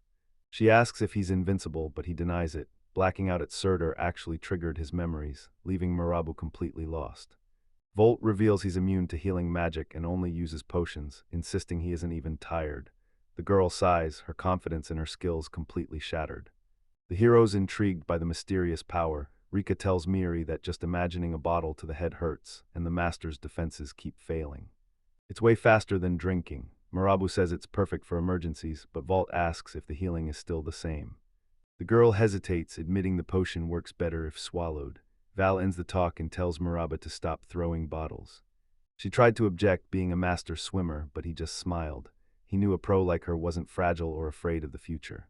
Marabu corrects them. Throwing herbs is how she blows off steam. Shattering bottles on her head calms her nerves. She recalls her first potion throw at adventure school. The rush was so intense she nearly fainted. Volta grabs Marabu as she tearfully begs to throw bottles, but he shuts her down, snapping that he never asked about her fetishes. Hero finally caves, letting her chuck bottles in emergencies. She's hyped. 2 hours later, the job's done. Walt realizes these lizards are brainless, and after endless wins, their battle lust has vanished. He suggests farming 300 lizards for drops. With luck, they'll finish the quest. Marabu tells Ronnie gathering items is a vital craftsman's skill. Vok tries to join, but Rika stops him. She tells him to rest after his non-stop training, promising to help Murab as he asks how much time is left. Rika checks her watch. It's a 2-hour drive to the capital, giving the guys plenty of time to get ready. Volt isn't rushing, but he isn't relaxing either. If he has to, he'll bolt, despite hating long runs. Rika borrows a guild watch for their timed mission, and Voft backs her up. He knew watches were priceless. The girl rallied the team for the mission, and the boy left them his collection. Valtz took a breather while the girls grabbed gear, but as time ticked by, he realized Rika and Marabu were long overdue. He enters the forest calling for his friends, but a screech and roar erupt. A long-bodied monster ambushes his crew, leaving them screaming for help. This massive reptile was bigger than anything recorded, a beast only elite pros could handle. Realizing why the guild was clueless, Vaulted barked at the girls to keep running. Hero leaps onto the beast's gaping jaws, crushing its skull with a strike he's certain is the finisher. Thick fog erupts from the monster. Volt grabs the girls, orders them to hold their breath, and sprints away from the spreading gas. Safe at last, the hero sets his team down. A terrified Marabu has no clue what that foul, ferret-like fog was. The girls inhaled the monster's fumes. The boy panics, but Metra laughs it off as a cheap lizard trick. Walt's stunned. The girl who just fled in terror is back, but her bag is gone. She ditched it to buy them time, leaving Walt with a heavy sigh. River defends her partner, saying her wit saved them. Volt agrees he can't blame Myra now. He praised her work, but a shy Merbu told him to stop. Her blushing face only amused Volt. Fog's clear and the gear's ready. Marabu suggests heading back, but suddenly collapses mid-sentence. He catches her, screaming her name in a panic, but Rika suddenly collapses in agony. Volt begs his friends for answers, but they're just as clueless. The hero's cornered. He's a god in battle, but useless at healing. Myra suspected the monster's fog was a deadly paralyzing poison. She explains potions can slow poison, so the boy panics. Was the cure in the bag she just tossed? She shrugs. She had no choice. She spotted a lizard crusher in the bottles, and the master realized his fatal error. The river heaved as the girls paled in agony. His team was fading and time was up. He turned to help Myra, but she suddenly asked him to lift her skirt. Volt snaps that it's no time for jokes, but Myra is dead serious, lifting her skirt to reveal potion vials strapped to her thigh. She chuckles, a master crafter, she's always got spares, and Myra's guarantees this dose stops the poison. Volt cut her off, heart racing with joy. He finally had a way to save his friends, and he snatched the potion. Myra smiles, saving both is impossible. Ishtutu offers to pick who lives, but she shuts him down. The choice is hers alone. She begged for the river's antidote, but not for herself. Myra hated what she'd become since reaching the capital, a proud adventurer turned into a pathetic shadow. Always losing and feeling weak, she was an outcast no one wanted. Myra's ecstatic to see the guys, but as she speaks, her body begins to burn. The master knows the truth, she's marked for death. She didn't care, saving Ricky proved her worth, but deep down, Maraba just wanted to stay with the crew and keep adventuring. Volt offers the girl the potion, claiming Rika already took it, but Myra notices the vial is half empty. She demands he finish the drink. The hero warns Rika would be crushed if she knew Myra sacrificed herself, and the master agrees. Volt knew the 2-hour trek to the capital was impossible for both, but the boy cut her off, telling her to stop whining. He knows she's too stubborn to die and tells her to stop playing the saint. The hero warns, drink up or he'll mouth feed her. Marabu screams in shock. She wasn't ready for this, she hadn't even had her first kiss. Volt fed her the potion, stroked her head, and promised he could easily carry them both. He vows never to leave Myra, making her blush. Grabbing their hands, he says it's time to go, warning the craftswoman to grit her teeth so she doesn't. Marabu doubted Volt's speed, but she was dead wrong. He blasted forward with such insane power it left her stunned. Marabu collapses, waking up in a hospital next to Riku. She realizes the truth, Volt saved them both. The door swings open and a guy walks in, spotting his friend and immediately asking how she's feeling. Mirabu's still paralyzed, but the boy says the antidote is working. She doesn't care, she needs to know what happened to Little. Marabu asks how many days she slept, but the guy says it's only been 3 hours. She's shocked. The capital is a 2-hour trip, but the hero says he made it in just 3 minutes. Maruba's timely assist fueled the hacker's insane speed. The master called it pure madness, questioning if he even knew this was impossible. Volt says it's obvious, he's no human. With a smirk, he reveals he's the Demon King himself. He brushed it off, promising Marabu's return in 3 days. All that matters is the girls are safe. Marabu screams and Volt panics, asking if the poison is back.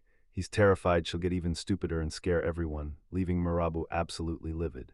Quality is everything. Marabu asks to finish the job, but Volt reveals the monster crushed her bag of precious gems.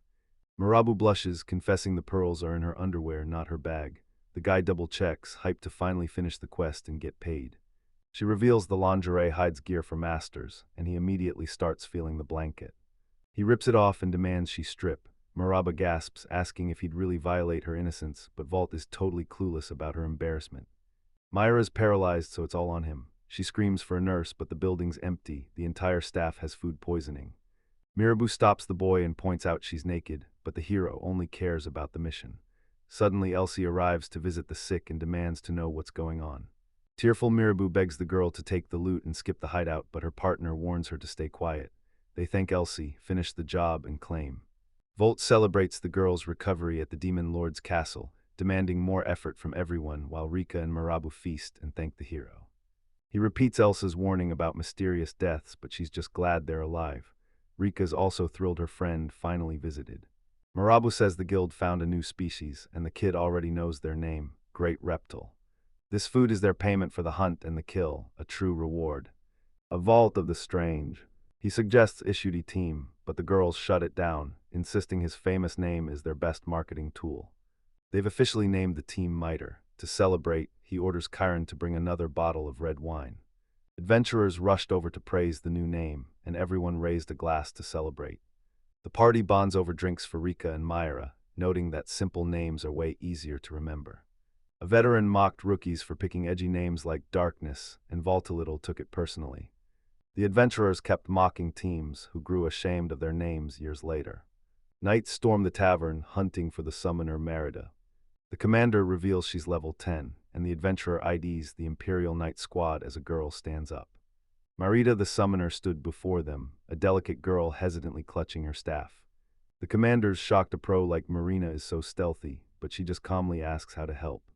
He mentions the monster incident, instantly hooking Walt. The girl tries to speak but gets cut off. A knight grills Merida, did she summon Surtur to the capital? Myra and the river are stunned by the accusation. She snapped it was all gossip, but the guest also struggled to believe a top adventurer caused this mess. Any chance it was Merida forced the Imperial guards to act. With witnesses watching, they couldn't ignore it. The commander reports the summoner hit a red light district tavern pre-attack, where Maria vowed to burn the capital to the ground. Witnesses have spoken and she's trapped. Myra and Rika sink into their seats, crushed by the pressure. The night girl demands answers, making Marida's legs buckle. Shaking, the summoner leans on her staff and blames her drunken rambling for the mess. Maria says she was too heartbroken to watch her mouth. The conscript claims she's innocent despite her big mouth, but the commander smells a lie. Maria begs for trust, but she's too weak. Summoning a giant requires level 15, and she's nowhere near that yet. Surtur's too powerful, she needs 15 more years of training to take him down. The commander cuts her off, accusing her of hiding her true power. Stunned, she stays silent as he orders her to the Imperial Knights HQ. She's under arrest. The crowd watches as they seize her conscription notice. She tries to explain, but they ignore her. Despite her high rank, nobody believes she summoned that giant. Spooked by the noise, Marabu and Rika doubted she summoned the monster alone. Volt watched silently. He didn't know Merida, but the knight's cruelty was obvious. He believed her. Her only crime was a drunken slip of the tongue. He remembered it all. This was right before the event. A simple test turned awkward, and Volt shoved the adventurer's hand off his shoulder. Marabu watches Ishitu stand up, confused. He approaches the knights and orders them to stop. Her slip-up proves she's guilty, and he says anything else is just a waste of time. He asks if this helps the real killer, sighing over wasted taxes. The furious commander demands his name, but Volt calmly replies, just a traveler. The man mocked the kid's arrogance, assuming he was high-level to trash-talk the knights, but Volt dropped a bombshell. His level is 0. Stunned, the commander asks again. Did Tudo really repeat the claim and even show his adventure map? The man warns Walt not to lie, since all rookies start at level 1. Walt coolly tells him to get the rest of the info from the guild. A knight recognizes the hero, remembering how he crushed a giant with just his head and hands. It's the rookie, Ishiudo. The knights laughed, refusing to believe this skinny kid was the legendary Ishval Ashley. They thought it was a joke, but the girls saw the raw confidence in his eyes. Volt sighed, muttering that weak dogs bark loudest as he magically influenced the knights. The commander screams he's blind, one fighter's losing his mind, and the third is totally lost. The girl who first recognized him stood frozen, watching her friends suffer. Suddenly, Volt waved his hand, unleashing a storm of magic. He ordered the knights to look up. They snapped to attention, hailing him as Your Majesty. The girl is baffled, but Volt's already warping the knights' minds. They suspect nothing, seeing only the person they respect most standing right there. They saw King Ligara in him. The knights knelt for orders, loyal imperial warriors to the core. The commander claims them all, demanding total obedience. Walt cheers. This is the perfect imperial honor guard. He signaled the order, sending everyone hopping back to the barracks. Night ended under Bade and Gallop's command. The knight watches in shock, asking Volt what he did. He explains it's temporary hypnosis, but she wonders why she's immune. Walt smiles, noting she's the only one who didn't laugh. She just sighs. She admitted their bias against Surtur Slayer Ishitu, promising they'd demove in silence this time. Hero calls it a smart move and tells her to catch up with her friends. She scoffs, telling him he's not special. The door shuts and silence hits. His friends pat his shoulder. He really used Demon Lord powers for a simple fix. The party swarms him with praise, dying to know the secret behind his power. Rika watched in awe as Walt made it look easy. He's the first person to ever defy an Imperial Knight. Looking around, he realized even the strongest feared the Imperial Knight. Their power was absolute. She nervously owned her mistake, admitted she was lost, and thanked him for the help. He claims he's innocent, but the conductor admits she loses control when drunk. Vault tells her not to sweat it and cheers her up. He hoped the slander would stop. Marita thanked him, bowed, and left. Wandering the city, she's drowning in shame. Everything broke after her failed romance, a crush that started through mutual friends and ended in disaster. At 20, she fell for her first love. She was blissfully happy, never suspecting he was already engaged. Volt saved her from arrest. Without him, the summoner misses tomorrow's big mission. A voice calls from the alley. Rita turns to find a girl asking for a moment. Darsha calls her a fragile doll, then introduces her shoulder companion Asmodeus, her dearest family member. Marita spots a round-headed sheep with an eye bandage. Asmodeus shouts, and the terrified girl ducks behind her staff. Darsha immediately apologized and took the blame as moonlight cast a ghostly glow over the dark alley. The summoner sensed something was wrong. What did that woman want? Marita instantly regretted leaving the crowded streets for this deserted trap. The summoner spots the barrier and realizes she's isolated. Darsha smirks, it's too late and this ends now. She signals Asmodeus, and the tiny sheep instantly transforms into a massive monster. Asmodeus opens his massive maw, muttering an apology as he closes in. Marita's final thought, her luck just ran out. The guys leave the tavern after a killer lunch. The food was hotel quality, fitting for the demon lord's fortress, and the girls loved it too. Marabu vowed to master artifacts, training relentlessly until the very end.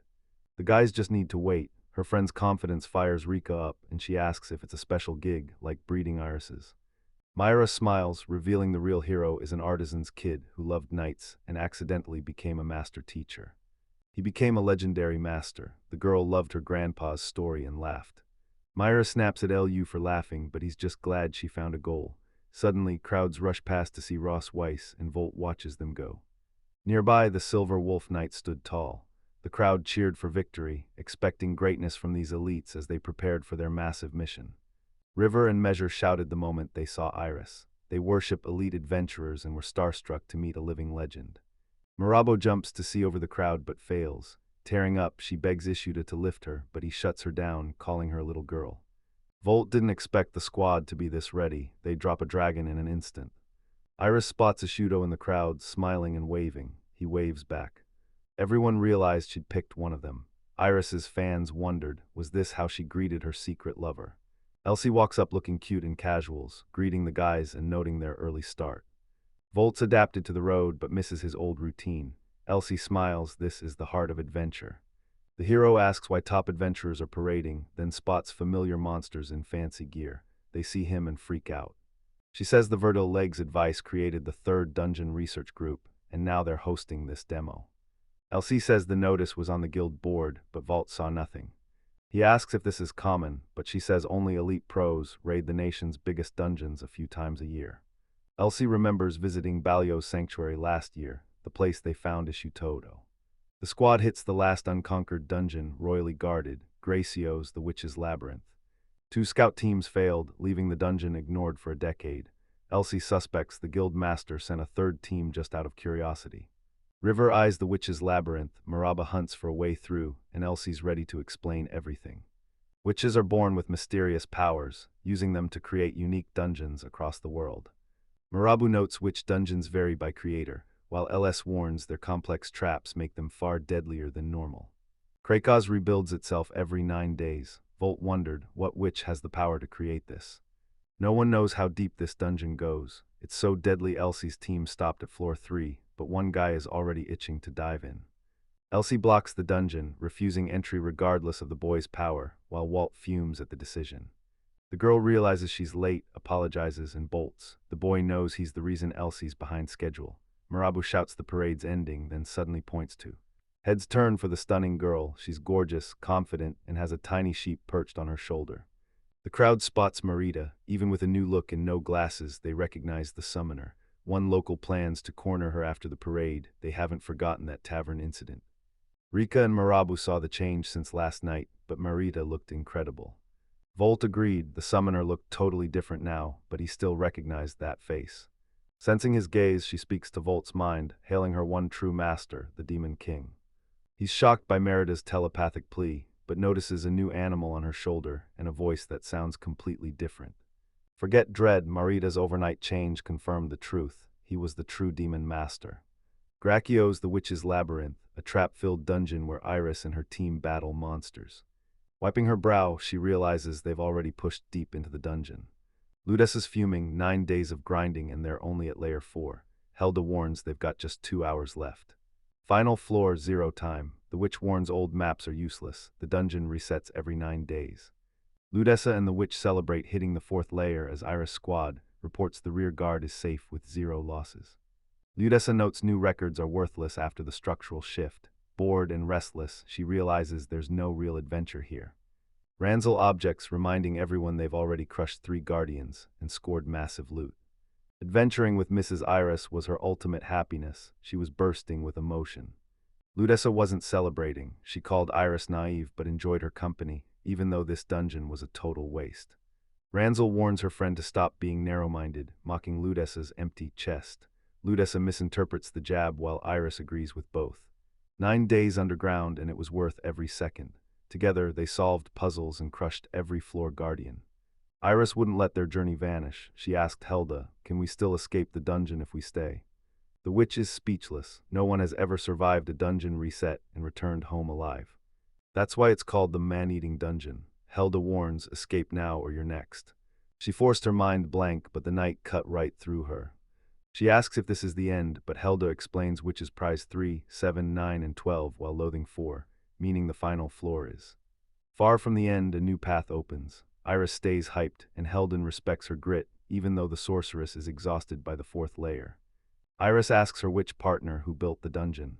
Helda reveals it appeared 30 years ago and admits she has a few suspects. It was all just a guess. The witch stayed silent, but Gelda claimed the creator was a top-tier sorcerer.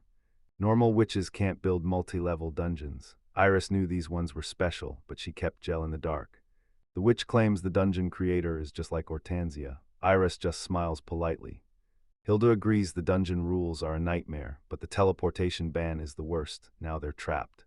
Iris suggests the Pterosaurus gem, wondering why teleportation is blocked but magic items still work. She sighed, calling it discrimination since magic and the subject worked the same. Gelda wasn't sure if it was a joke, but she knew it was intentional. Iris warns them to stay sharp. Ludessa and Ranzel rush over, the rear guard is ready. Before moving, the witch pauses to light the path. They reach the meeting spot and find the familiar end-level platform. Level 4 is officially cleared. A portal rips open above the platform.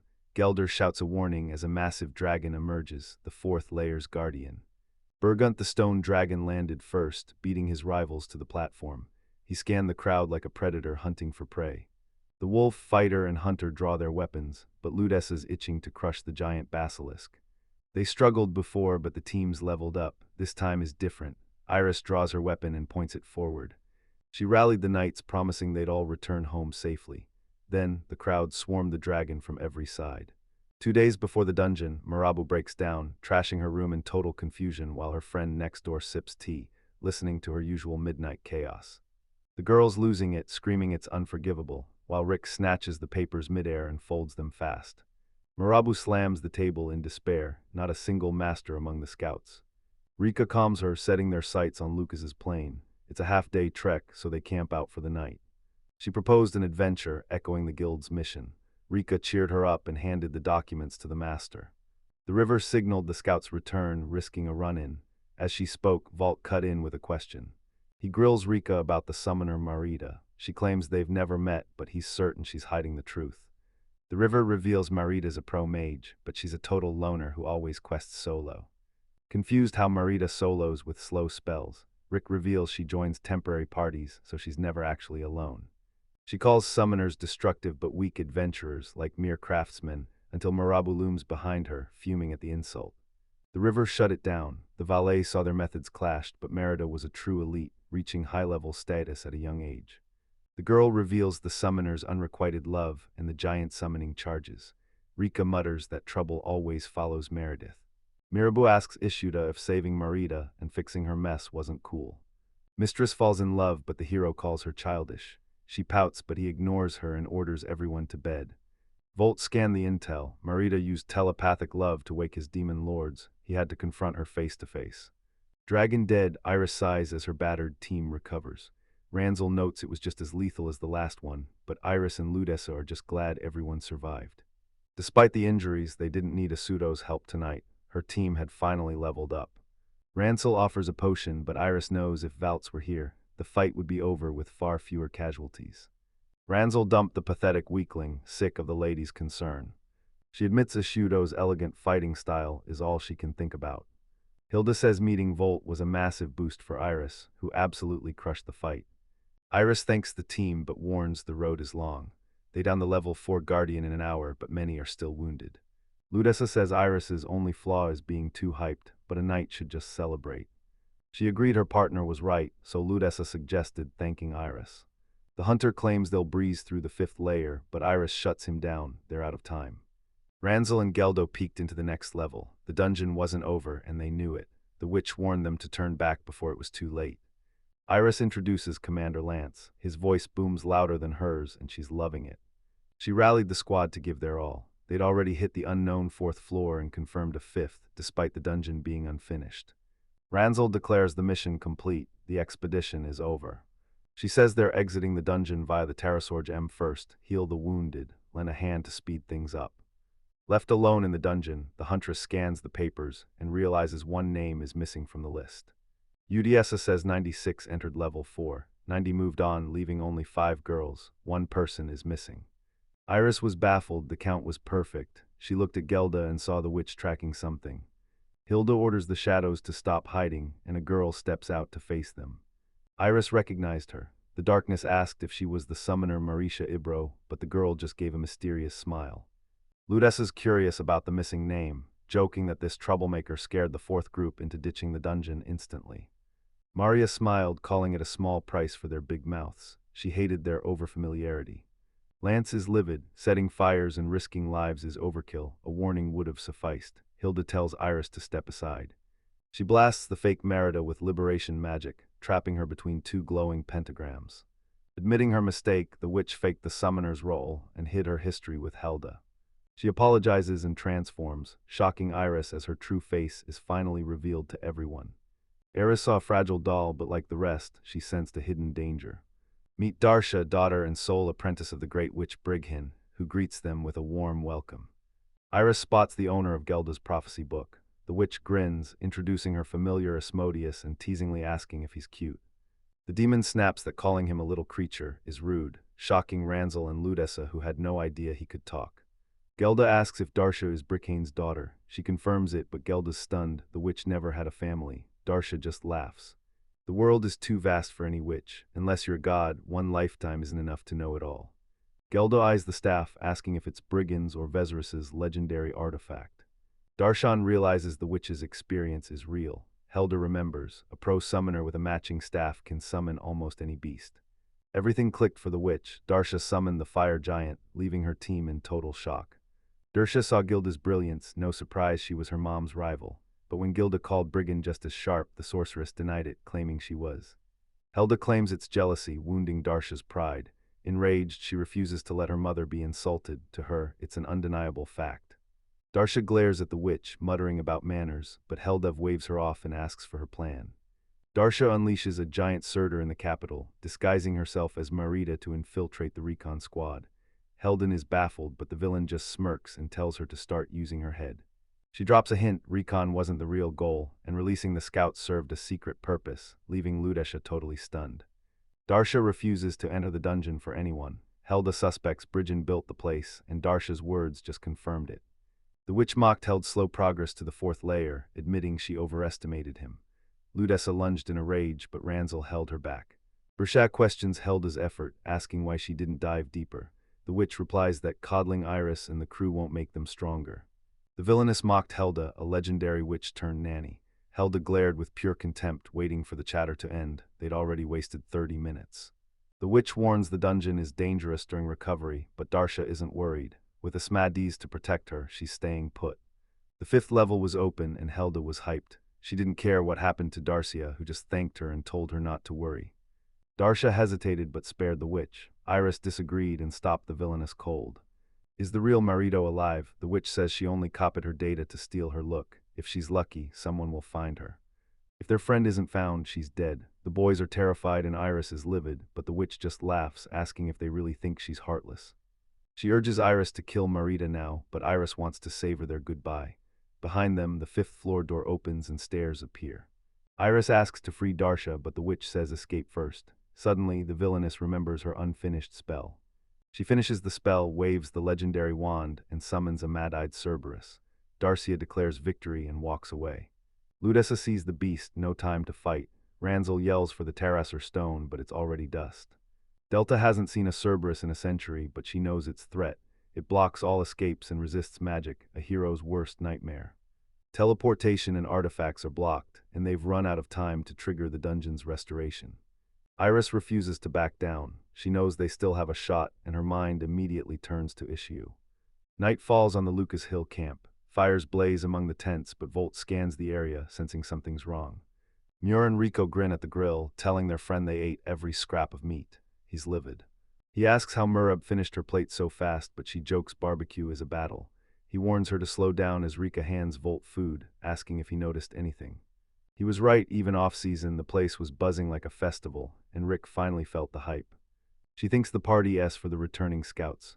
Volt asks if it's the Gracio's squad, and Rika confirms Iris and the rest are with them. She expected a quick scout, but a full camp proves Gracio's is close, and Rika confirms the entrance is right here. The dungeon shifts every 7 days, and the boy S stunned a week's already gone. Yer just smirks, he always loses track of time when he's focused. Myra expected the scouts to stay, explaining the camp's celebration. He suggests waiting for Iris's group while Myra prays for protection. He kept mentioning Iris, so she asked if he loved her. He frowned, explaining that Iris and the crew were the only ones who backed him when he first hit Lager. After her care, Marabu and Rika felt the tension, but the craftsman was right. The hero had his own reasons to watch Iris. Screams erupt from the camp as a massive rumble grabs the entire team's attention. Wounded monsters and broken armor litter the ruins. They beg for a capital observer as a dying beast gasps for water. Volt recognized the guests and asked what happened, but the monsters shook in fear, terrified to see Issue 2. Volt was shocked they even knew his name. Lizard claims the capital knows him as the hero who helped slay the Grey Wolf Knight. Volt snaps he's no hero, and the monster quickly apologizes. The boy apologizes for snapping and asks what happened. The lizard explains they need the guild because Iris's team is trapped in Gracio's dungeon, leaving Volt stunned. The monster reveals the Recon and Silver Wolf squads escaped. The guys realize they've lost track of time as the dungeon starts regenerating. The lizard warns that restoration kills everyone inside. Now the group is split, jump in to help or wait and see. Restoration makes the dungeon too deadly to enter, stalling Iris's rescue. With their location a mystery, the siblings rush to alert the others. Volt S interrupted by a delivery, a mana-powered comms crystal. The lizard thanks the observer, but for a pseudo, this tech is brand new. Elsie's hologram flickers in, confirming she's already alerted the capital's guild. Volt's impressed by the instant communication. Seeing Rika and Marabou, the girl demands answers. The friends are thrilled, but the monster interrupts. It's an emergency. Silver Wolf Knights are still trapped as the dungeon's defenses reset. Time's running out, and the warriors are waiting for orders. Unable to decide alone, she heads for the guild leader, until a drunk orc suddenly appears. The lizard's thrilled, but a weary Volt spots the fox's red face. She's drunk. He asks if she gets the situation, and she snaps back, "Who do you think I am?" She brags that being wasted is normal, but he's not impressed. The hero asks for the next move. He pointed at the charging brothers, ignoring the drunk guildmaster. The serious boy insisted Lama at least give them the right answer. The fox sobers up instantly. The safe was right. She couldn't believe this was happening to Gelda. With the situation spiraling, Guild Rep Tanzia orders the scouts back by dawn. Stunned by the leader's betrayal, the lizards can't believe this insane order. Seeing their fury, the girl steps in to calm them down. Tensia warns they're out of mana and strength. Charging back and won't save their friends, it'll only get them killed. The lizard shuts it down. This squad is his best scout team, and they've saved his life more than once. Volt steps forward, vowing to head underground and bring Iris and the squad back. The guild leader is stunned, but the kid insists he's still got the mana and strength to fight despite the booze. The hero knew the exhausted party was useless, and Tanzia agreed, remembering how Volt always shattered common sense. Elsie watched the leader anxious. Freeing the Silver Wolf Knights without skills was impossible, and they were out of time. They have to trust the boys, the leader's betting the whole mission on him. Tansia called for help as everyone scrambled to cook with herbs, a clock, a magic lamp, and an earth-powered stone. The leader tells Aishat that Geldas and Iris are her world, flashing back to Lance, Raitsu, and the deceptively cruel Krula. Hortensia knows she's no leader, but she won't ditch her team. He smirks, muttering she should have said that sooner. The leader tasks Voltana with saving the Silver Wolf squad. She asks if he's ready, and he's been waiting for this moment. Ishido's group leaves the guild leader, charging into the dungeon to rescue the Silver Wolf Knights. Guild leader and Elsie wish them luck and safety, sending them off on their journey. Elsie's worried, asking the leader if Ritza and Murab should really enter the Gracio's dungeon. She's worried about the rookies Riku and Muraba. Even with Ishutoro, Gracio's is a death trap only elite teams survive. Elsie's worried about the sudden hike in Zero Prep, but the leader reminds her how the girls reacted to being left behind. The girls get fired up, declaring they're Ishuto members who refuse to sit on the sidelines. They're hitting the dungeon together, one team, no matter what. The leader saw Ishuto beaming, moved by the girls' grit and their drive to join his deadly quest. Ishuto's pride in his sister's height touches the chief, but a humiliated Elsie begs him to keep it a secret. Manager remembers his first meeting with Ishido. Recalling Ishido's great allies, she smiles, proud to serve him in the guild. The guild leader steps back, planning Ishuto's reward and apologizing for the announcement, while Elsie promises to handle the rest. Staring at the dead calm stone, the leader tells his squad he trusts them, even if they can't hear him. The team charges toward the dungeon, meeting survivors split on a choice: go back for the captives or run for the capital. Cruella arrives and flips the script. Cruella appears and rushes into Ishuto's arms, but a sudden memory hits him. Correction, the prompt asks for fast-paced. Cruel can teleport, but only himself, and that's the key to his victory. Final, Cruel can teleport. Ishudo suspects Helda teleported them, but the dungeon blocks all teleportation magic, even hers. Isuto comforts Cruella as a survivor reveals they escaped the dungeon using a 5-Saurian teleportation stone, but he's suddenly cut off. Wondering why Iris needed the stone, the lizard confirms they have it, but they're stuck and can't use its power. Ishudo apologized for the questions, careful not to trigger the survivor. He finally had the full picture. Some say searching without a dungeon plan is hopeless, but Eshet knows Cruella's sharp nose will sniff them out instantly. The lizard man bows, entrusting the Silver Wolf Knight's fate to Ishudo. The crowd bows to Ishuto, hailing him as their last hope and rookie champ. He just smirks at the praise. Ishudo, Rika, and Murabo hyped each other up and plunged into the dark dungeon, certain they'd conquer it all. Deep in the dungeon, the party's already facing off against a dragon. Pure terror grips Murabo. Dragon claws lunge at her face. Paralyzed, she screams in terror. Murabo blasts the dragon, saving Ishet from its jaws. She nearly broke, but Ishet's presence saved her life and her pride. This dungeon is a total nightmare. She's glad to be here, but these monsters are way too strong. She's out of her league, but maybe Rika's already used to this hell. Frozen in fear, the river ignores Murab's questions. Trembling, Rika reveals she's a black mage, warning she'll blast the monsters if things go south. Murabu stops Rika's fireball, warning that the flames will suck the oxygen out of the cave. Rika finally realizes her magic is a death trap in this tight space. Mirabu saw nothing but stone and dust, the perfect terrain to supercharge earth magic. Murabu warns earth magic is standard but lethal for Rika. She agrees, recalling the same danger from the elevated swamps. Rika sticks to wind and water magic. Murabu agrees it's smart, then quickly changes the subject. Ishit calmly one-shots every monster. Murabu says they just need to follow Ishido. He and Rika watch as he stands atop a mountain of monster corpses. These monsters are one-shot killers, but Ishido slaughters them like a machine. One scratch would end the girls, yet he's a walking corpse factory. Ikai too stood tall and stretched, using the warm-up to sober up as he shouted to check if Rika and Muraba were okay. The girls say they're doing great, and Ishutoto is genuinely happy. Merchop's floored Ishido isn't even winded, a total monster. Suddenly, Cruel tenses, eyes locked on something nearby. Cruel leaps up, barks and bolts, demanding everyone's attention. Ishido bolted after the dog, ordering the girls to follow. It likely caught the silver wolf's scent. Hope flares Iris might be alive. Ishido confirms it and charges after Cruel into the cave's depths. Ishat warns them the path ahead is brutal. Can you keep up? The girls trade looks. Murabu warns not to underestimate her mobility, while Rika is ready to trigger her second release to help. Impressed by their grit, Ishutuda bolts deeper into the cave with the girls, but a solid wall instantly blocks their path. The river suggests a detour, but Murabu shuts it down. They're out of time. Mirabu wants to grenade the wall, but Isudo tells her to save the explosives for later. Isudo tells Kiru to back off, touches the wall, and focuses. He smashes through the wall with his bare hand. The girls were terrified, but Krula was thrilled with the result. Ishido's shocked the wall is so flimsy. Murabu knows a grenade would level the building, so brute force is the only play. She'd never risk it, making Ishido look like. Cruel leads the group, fighting desperately toward their goal. Murabu stunned, he's blitzing the dungeon and obliterating every obstacle in his path. Catching Ishut, Rika realizes she's finally getting the hang of fighting here.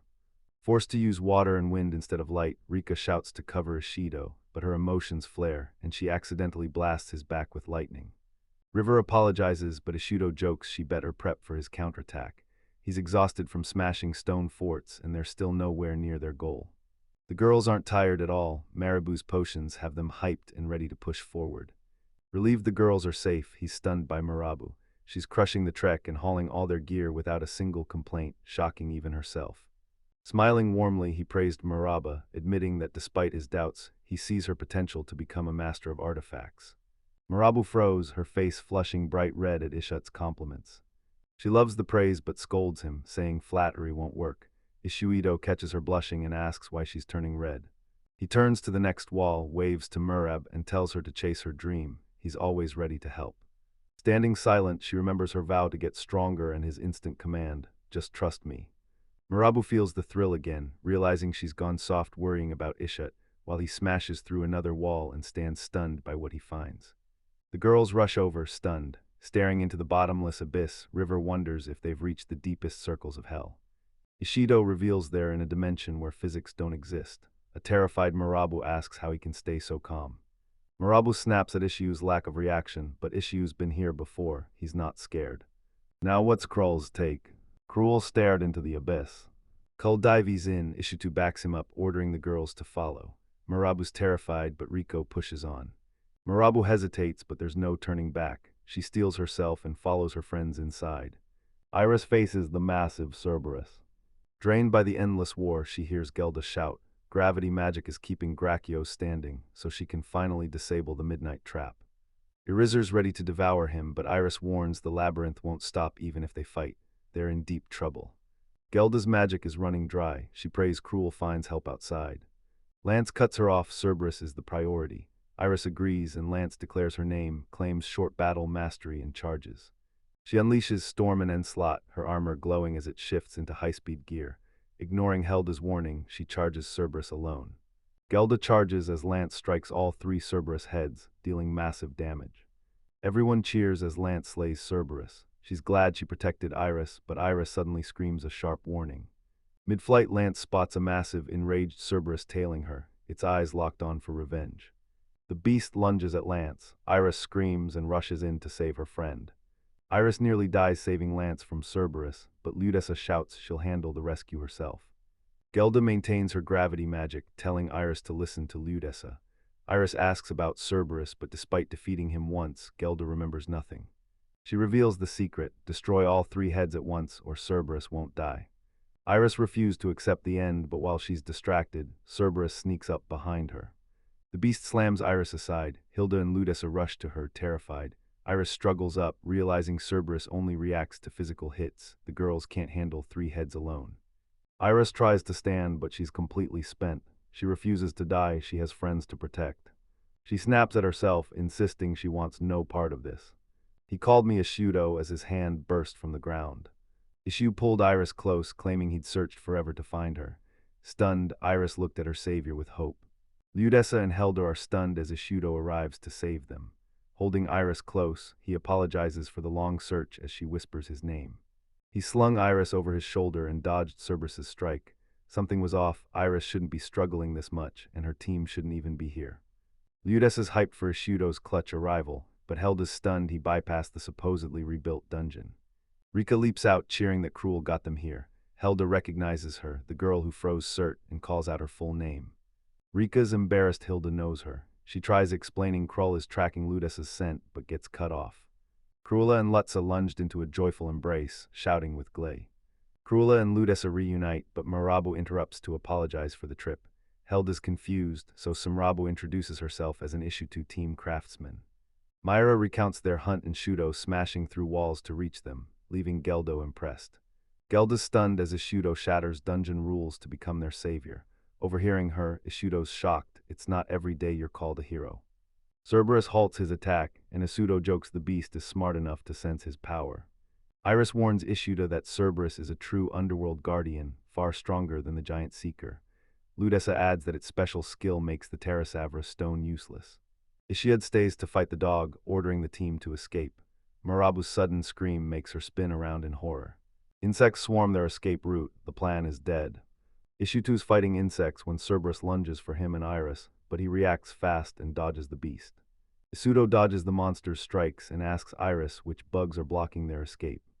Fleeing Kerber, Iris warns the bugs will erase the entire space.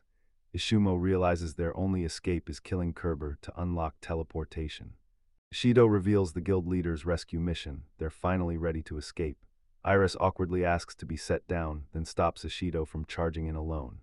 Iris tells Ishiro, destroy all 3 heads at once, and only physical attacks work. Ludessa's rifle and Rika's black magic are useless. He collapses, leaving only a tense silence. Only Marabu can save him, and she finally realizes the weight of Ishut's words. She snaps, screaming that her level 1 skills are useless. She jokes he should just clone himself, but Ishido shuts her down, telling her to get real. Ishutodo's got bombs, and he's tossing them all straight into Cerberus's mouth. Drowning in doubt, she fears failure. Iris and Ishido try to comfort her, and Ishido steps in, holding her shoulders. He fires her up, saying they can't win without her help. Fear vanishes as Marabu locks in. She's ready to move, and Ishad knows she's the only one for the job. Marabu tells herself more heads don't make a tougher beast. Ishu loves her grit and backs her up as she prepares to unleash everything she's got. Marabu finds resolve in Ishuto's inspiration. He knows this is the only way to unlock her true power. Episode 2, the team sinks. Marabu stocks bombs while he baits Cerberus. Iris saves her strength, warning him to stay safe, while Ritza and Ludessa move to handle Lance. Geldatu holds the line while she clears the swarm. Cerberus is his now. Isuto faces Cerberus, boldly mocking the beast with the one title it hates, Guardian of the Underworld. Isuto rockets up, smashing Cerberus's middle head. He mocks the beast's death threats and immediately punches a hole right through its cheek. Cerberus attacks, but his mentor dodges effortlessly. Soaring high, he reveals his true identity, Demon Lord Ishvalf, Ashley. He dives from above, shouting he's higher than the Lords of Hell while smashing a kick into Cerberus's skull. Marabu preps a massive bomb, reflecting on her past. She traded a boring job for a lethal mission that could stop her heart at any second. Speech over, fear gone. Ishut's locked in, seeing her bomb through with zero hesitation. Marabu feels invincible. Finishing her bomb, Iris approaches to talk, and Marabu introduces herself as Ishuto's newest recruit. Marabu shouts that every adventurer knows Iris, fangirling internally. Iris blushes and asks if the bomb is ready. Marabu cheers that the bomb is ready, but Iris senses her nerves and asks what's wrong. Marabu fears she can't match Ishuto and Iris, but Iris tells her to stay focused. Just get that bomb into Cerberus's mouth. Iris reassures Marabu she and Ishut strike only when the bomb detonates. Flustered and ashamed, Marabu marvels at their heroic composure. A roar blasts behind Iris, shockwaves hitting the girls as they scream for Ishido. He lands and asks if they're ready. He ripped off the right head's jaw from Marabu's bomb and crushed Cerberus's organs. Its regeneration is officially dead. Ishu warns Marabu hits still targets, but to kill him, all 3 heads must drop at once. Marabu calls him insane. Marabu boasts perfect accuracy. Impressed, Iris preps the assault and orders Squad 2 to hit the main target. I signaled the left head and Sho gave the order to strike. Marabu's on edge, prepping his bomb and praying it works. He unleashes a double attack, ordering Iris to strike Cerberus's left head. Sword in hand, she charges. Ludessa and Rika watched their attack hopefully, while Marabu, Ishuto, and Iris sprinted to the decapitated bodies. A deafening blast erupts. Marabu barely stays standing against the shockwave, but she's grinning. The plan worked perfectly. Marabu cheers after shoving the bomb down Cerberus's throat. Ludessa and Rika celebrate. The plan worked. Marabu cheers at the explosion, but Iris and Isuto sense the monster is still alive. Cerberus's main head roars through the smoke. Mirabu freezes. The perfect plan failed. Ishuto thinks the plan failed because the bombs weren't fully mechanical, but a crushed Mirabu apologizes, hoping the blast would still work as a physical strike. Marabu breaks down, apologizing that Cerberus is still alive because of her. Ishchuk blames his overconfidence for the failure and tries to comfort Marabu, but his kindness only makes her cry harder. Things are desperate. He and Iris can't slice 3 heads at once. Gildo's mana is dry, and the beetles are swarming the room. Ishutodo spots a strange weapon poking from the dirt. What's this?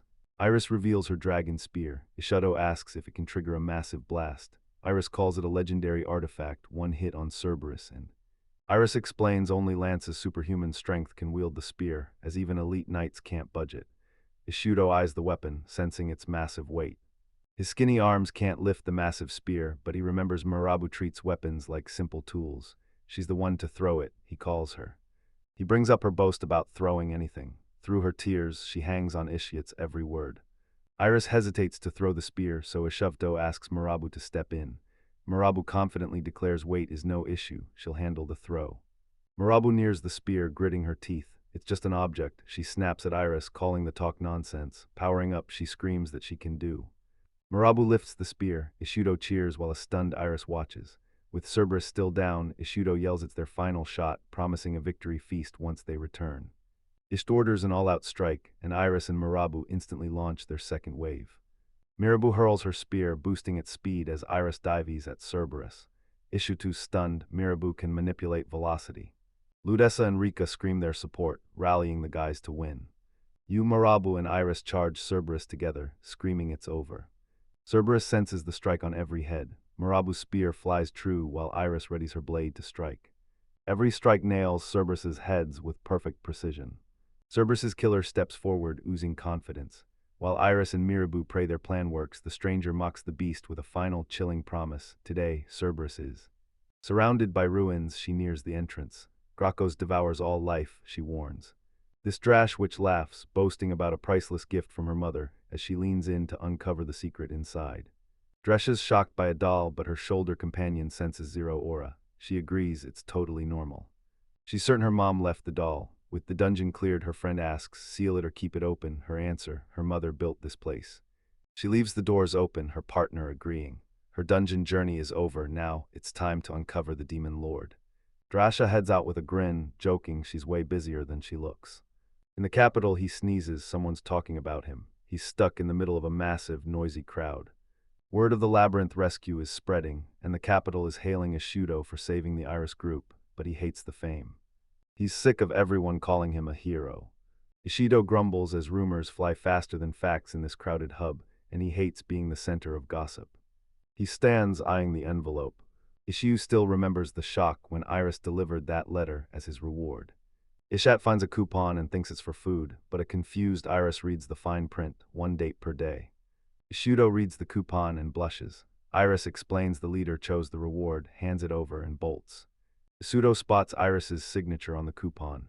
Standing in the square, he remembers his annoyance at the wasted guild funds, but he can't stop thinking about their date. Ishido pockets the reward, mesmerized by Iris. She's the most beautiful girl he's ever seen, but he wonders why they met downtown when they live so close. Murabu, Rika, and Ludessa were stalking Iris in graduation 2 from the bushes. Ludessa promises a show, but Rika orders them to shut up. Ishu whipped around but saw nothing but the casual city crowd. Ishutoto blames his nerves for the weird vibes, unaware the girls are hiding nearby. They nearly got busted, but Ludessa's skill keeps them hidden. Murabu's glad she brought Ludessa, while Rika's hyped by the A-class skills. Ludessa asks for their levels after the dungeon, and the girls confirm they've powered up. They tell Lutissa the news. Murabu hit level 3, and Rika's already level 4. Ludessa congratulates the girls, but Murabu admits she was bedridden with muscle pain afterward. Ludessa just smiles, that's the price for throwing Lance's heavy spear. Leitza eyes the girl's height and asks for Ishido's level gain, but Rika's already jumping to answer. The river reveals Ishido's still level 0, shocking Ludessa. She tells the girls Helda explain the system, but she's still clueless until she's suddenly cut off. Murabu shouts that Iris has arrived for the date, and the girls swarm to watch her and Ishiden. Ishido waited forever, but Iris's arrival leaves him stunned. While hidden girls whisper in awe, Iris notices his shock and asks if he's okay. Ishu blushes and mutters he's fine alone, but Murabu gleefully shouts that he's totally embarrassed. Murabu recalls being bold while swimming, so Ludessa claims polite girls only show weakness. Rika asks if they're different, and a triggered Ludessa kicks the couple out. Ishido asks Iris out, and she's all in. They walk ahead, realizing they never planned a date, and have zero clue what to do next. Iris stops cold. Ishido asks what's wrong, but she's stuck on Ludessa's words while he waits for her answer. Eris drops Ludeska's advice, dates mean hand-holding. Ishido's stunned, but when she shyly asks to try, he turns beet red. Isha timidly reaches out, Iris takes his hand, and they hold on quietly. Ishido felt like a total creep. He's 30, Iris is 15, and his guild papers lie saying he's only 18. Ishtutu rallied, promising to figure it out as they went. They pressed forward. Ludessa, Marabou, and Rika watch the clumsy couple. Marabou finds them priceless, but Rika is conflicted. They hit the shops and markets before accidentally wandering into a park full of couples, leaving them both super embarrassed. A simple date, but Isudo and Iris are loving every second together. They hit the restaurant for pancakes. Iris is thrilled to eat with Ishitu again, and he agrees it was a great call. They talk pancake fillings before Ishido asks for their next stop. Iris lets him decide, but as he eats, Ishido watches her closely, hunting for her true motives. Ishitu asks why Iris is stalling outside the gun shop. She shyly admits she wants in, but there's a catch. Iris remembers Ludessa's words. Ishido asks what happened, and Iris explains she was just a normal girl that day, not an adventurer. Ishido grunts, tired of the elf's constant trouble. Ishido promises never to judge her hobbies, claiming he's a patient guy, while Iris blushes and steals a shy glance. Iris invites Isha to the weapon shop. He blushes but proudly accepts, and with a quick laugh, they head off together. They hit the God of War shop and meet Carlin, who gushes over Iris's outfit before asking if she and Ishido are dating, leaving Iris a blushing mess. The shopkeeper is stunned by their fast progress. Iris panics and denies everything, but the owner suddenly remembers something vital. Carlin needs more time for the sword, so Iris halts their quest until Lance heals while Ishido browses the shop. Carlin calls Yudo and pivots, calling him a celebrity. Yudo's fuming, but Carlin's already telling Iris that everyone sees him as a hero.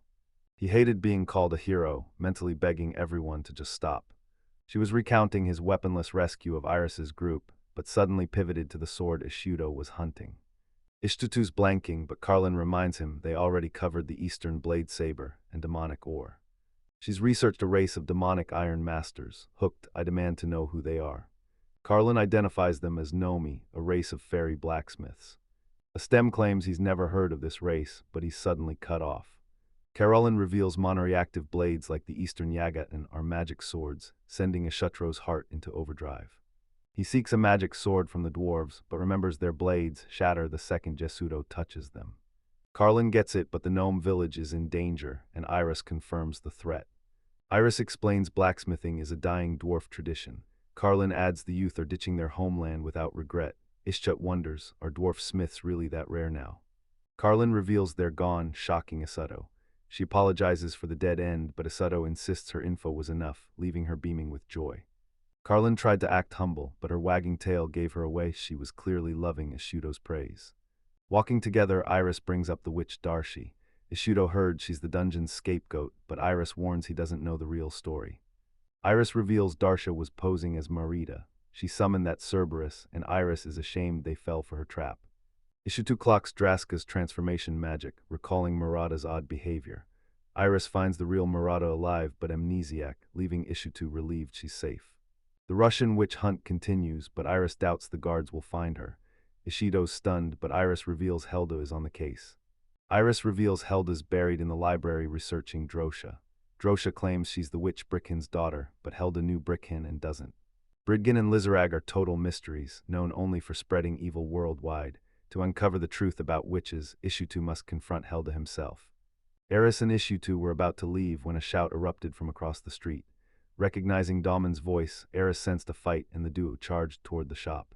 They burst in shouting for Damon, finding a girl clutching his shirt as he trembles. It's Iris, but she looks totally different in that dress.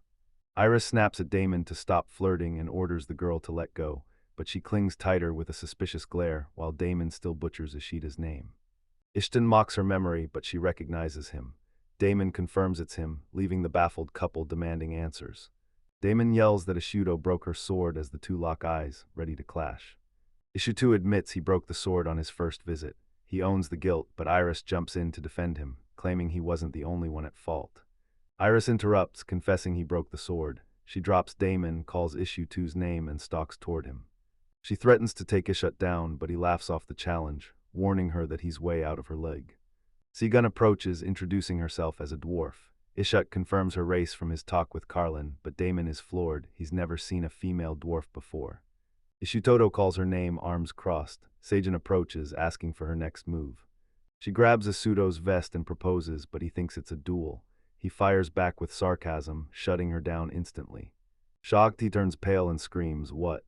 The dwarf girl gets serious and demands Issue to marry her. Iris is paralyzed with shock as Issue recoils.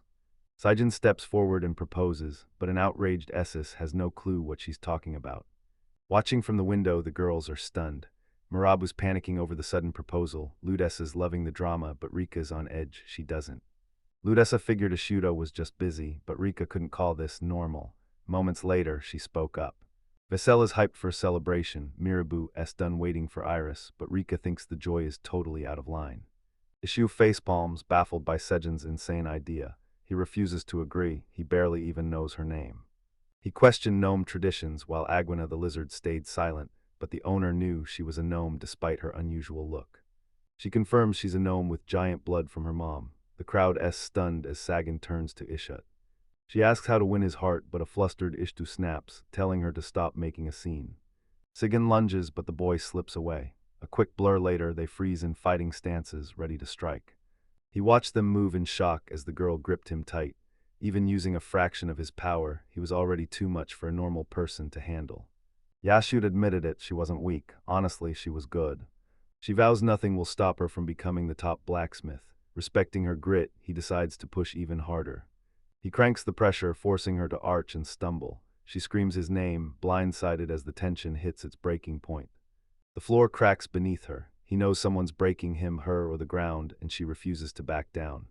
Two lizard brothers hit a shop. One claims he's got this, but the other knows the second he turns his back, his brother will blow all their cash. Clutching the dwarf girl, Ishudo greets a lizard and reels back. He knows this guy. Watching the girl, the lizard's new issue 2 was up to something weird again. One was done for the day, and his brother silently agreed. The lizards bolt as Iris watches. Ishudo realizes he misjudged their bond. He doesn't even know the names of the creatures that were stalking him. The owner screams at him for ruining business. MC asks why and learns he scared every customer away. Ishudo asks if the girl's quitting. She sighs, exhausted but pushing on. Ishudo mocks Damon for hurting himself, sending him into a screaming rage.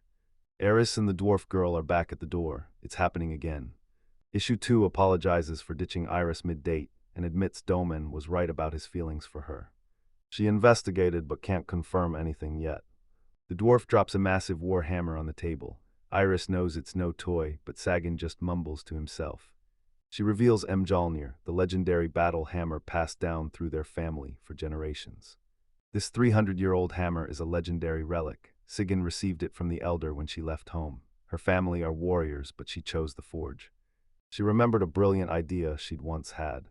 She left her village to become a master blacksmith, determined to forge a weapon that rivals the legendary hammer. He asks if it's because the village lost its blacksmiths. She confirms the truth, every last one is gone. She tried mastering the craft alone but realized she needed a mentor. With her family's blessing, she set off on her journey. MC nods, he's caught up. She's reached Aureus with the other adventurers. The girl agrees, but Iris steps in to clarify one last thing. Did her blacksmith dreams trigger Ishutu's sudden proposal? She's confused and has no idea how it happened. She frantically explains the blade, marking a massive turning point. She forged it herself before leaving the village. Sigins reveals Prototype 0, the blade that shattered his hearing. MC spots the dwarf girl's weird numbering. She explains it's a tradition. Dwarves name their signature weapons 0 as a tribute. This blade truly earned the Sigim name. Issued is shocked it's not engraved, knowing a named sword would be untouchable. Sagan claims she's too green to sign her work, needing 10 more years of training. Ishup praises her humility, even suggesting a master who could learn from her. The girls watch the boys, barely restraining an enraged Marabu after Ishudo's insults. The short girl then shared her journey to adventuring, shocking Ishudo with her total disdain for her. I explained that warrior races like giants skip school for a simple practical exam. Ishudo stunned, he's never heard this before. She dreams of adventuring once she masters blacksmithing and earns her certificate. He smiles at Iris, praising her brilliant idea. Saijin looked down, sadly admitting there's a catch. Every shop rejected her, claiming women didn't belong. Iris sympathized, the words cut deep. The gnome swore she was ready, but something else hit her way harder. Nobody at the forges believed she was actually a dwarf. Ishido felt her pain, knowing the sting of being disbelieved. He recalled his first talk with the guild leader. He hands Saijin his cake. She beams, calling him a good guy, while Ishutodo feels like he's feeding a pet and stops to ponder. Seeing her rags, empty stomach, and light bag, he asks if she knows anyone in the city. Sagan admits she's a socially awkward loner. Ishutoto warns solo work is tough, but the dwarf has already hit level 3. Nearby girls were speechless. Ishato and Iris were stunned, with Iris demanding to know, did Shijin really hit level 3 in just 6 months? The gnome credits their success to our hammer. It lacks precision, but the power is insane. Ishuto's shocked that hammer finally let Sigen crush even stronger monsters. Starving on her way back to the guild, the dwarf girl didn't even notice she'd lost her sword, and when she tried to retrace her steps, her mind was. After 2 months of searching, she finally found her sword in Damon's shop. Saijin confirms it was a brutal trial. There stood Ishtu, her future husband, but he suddenly cuts her off, telling her to be quiet. Sigen suddenly decided to marry him, changing her life forever. She claims a 100-year-old elder gave her a lucky prophecy, but Ishutu panics, doubting the gnome girl's story. A prophecy says Saijin will marry whoever breaks her sword in half. It shatters into multiple pieces, but Saijin doesn't care. A break is a break. Saijin drops a bombshell. She must marry Ishido because her weapon broke. Humiliated, Ishido snaps and begs her to keep quiet. Saijin demands marriage again, her grit impressing Ish as he questions her origins and insane smithing skills. He realizes no dwarf blacksmith can forge demonic iron anymore, and the ancient art is about to vanish forever. Sagan is now the last hope for the gnomes and Ishiu. She confirmed only dwarves can forge demonic ore. Sigen explains only dwarves can forge demonic metal, so Isuto reveals he's hunting for a master blacksmith to craft his sword. Ishtutu asks if she can forge weapons. Sigen has the skills and experience, but she's missing a workshop. Sigen admits she's a rookie. She claims she's just an adventurer. Isato expected the rejection, but Sagan senses a deeper secret. She's obsessed with forging the ultimate magic sword. Her tireless grind inspires Ishido, making him smile. Ishido slams the table and breaks down his entire plan to Sagan. He welcomes Sagan to the squad, but she's completely clueless. Ishud invites her to join his team. Psyche blushes, feeling a surge of inspiration. Marriage can wait. If she keeps drifting, her dream will stay a fantasy. She gets it since hitting the capital, her life's been a non-stop war against monsters. He promises to teach her blacksmithing, but Sigen smirks, asking if he's proposing. Ishudo panics, denying it instantly, as Sigen crosses her arms and, moved by his words, she joins the squad without a second thought. The team buzzes over their new female recruit, and Ludessa brags she'll make the squad look even better. Iris asks about Sagan's work. Speechless, Sagan just sighs. Iris asks if Saijin lost her ID, but Saijin got it right here. Sihin only knows names in Lahiria, shocking the group. They warn her, to progress, she must master reading and writing. They check Saijin's class and find she's a berserker, instantly putting the group on edge. Sigen reveals she's only 10, leaving Ishuto absolutely stunned. The room explodes. No one believes Sagan's age, but her calm confirmation leaves everyone absolutely stunned. Ishuto's seen it all, but he's baffled. How is a girl this young already talking marriage? Seguin explains gnomes mature at 12, but suddenly cuts his story short. Iris stares at herself, sad and confused. She tries to speak to Ishido, but Shijin interrupts, asking if she's his beloved, leaving them both totally flustered. Isuto reveals they only fought once, hitting an inn with Iris's face splattered in paint. He says he and Iris are just friends. Sigen listens, nods, and confirms she gets the picture. Nearby, the girls chat excitedly. Ishido notices Sagan is an adventurer who's never heard of Iris, likely due to the dwarf's hobby obsession. Iris faces her first berserker. Ishido agrees, if it's new to her, this class is beyond rare. Remember, berserkers are a special craft, the rarest ability of them all. Iris insists, no special skills, no berserker. She slams the table, jolting Isuto as tension spikes. They just sealed the deal. Rika and Marabu watch the next table with hype, while Ludessa facepalms, knowing exactly what's coming. Iris asks Saigon to show her skills, catching the dwarf girl completely off guard. Iris challenges Sidon to prove her strength, but he just keeps eating his lunch. Everyone realized she was a dead ringer for Ross Weiss. Ishido warns Iris that level 3 Saijin is no match for her, but Saijin just smiles and says he's got this. Sigen bets his berserker skill can crush level 13 warriors. Iris drops the act, the fight is on. Sagan and Iris clash with lethal focus. Heavy blows trade as tension peaks. The real fight starts now. They trade heavy hits at blinding speed, stunning the crowd as both girls push past their absolute limits. Rika, Marabou, and Ludessa watch in shock. This isn't a duel, it's Ishido's desperate struggle. Rika doubts Sagan is only level 3. The river boasts like a pro, but Ludessa calls its bluff. Sigen's power is all in his hammer. Sigen steps up. Sekon lunges, but Iris doesn't flinch. She locks her hammer on target, tanking every hit. Iris praises Sagan's skill mid-duel, effortlessly dodging the gnome's every move. Iris slams her hammer deep into the earth, and Sigen is visibly sweating. Saijin whips around, hammer drawn. They face off in the wreckage. Tension peaks as he readies the next blow. Sagan claims one strike is enough and lunges. Iris follows her lead against the giant dwarf, Sagan's lethal precision turning the fight into a high-stakes duel. She strikes with full force, but Iris doesn't flinch, effortlessly parrying the blow like it's nothing.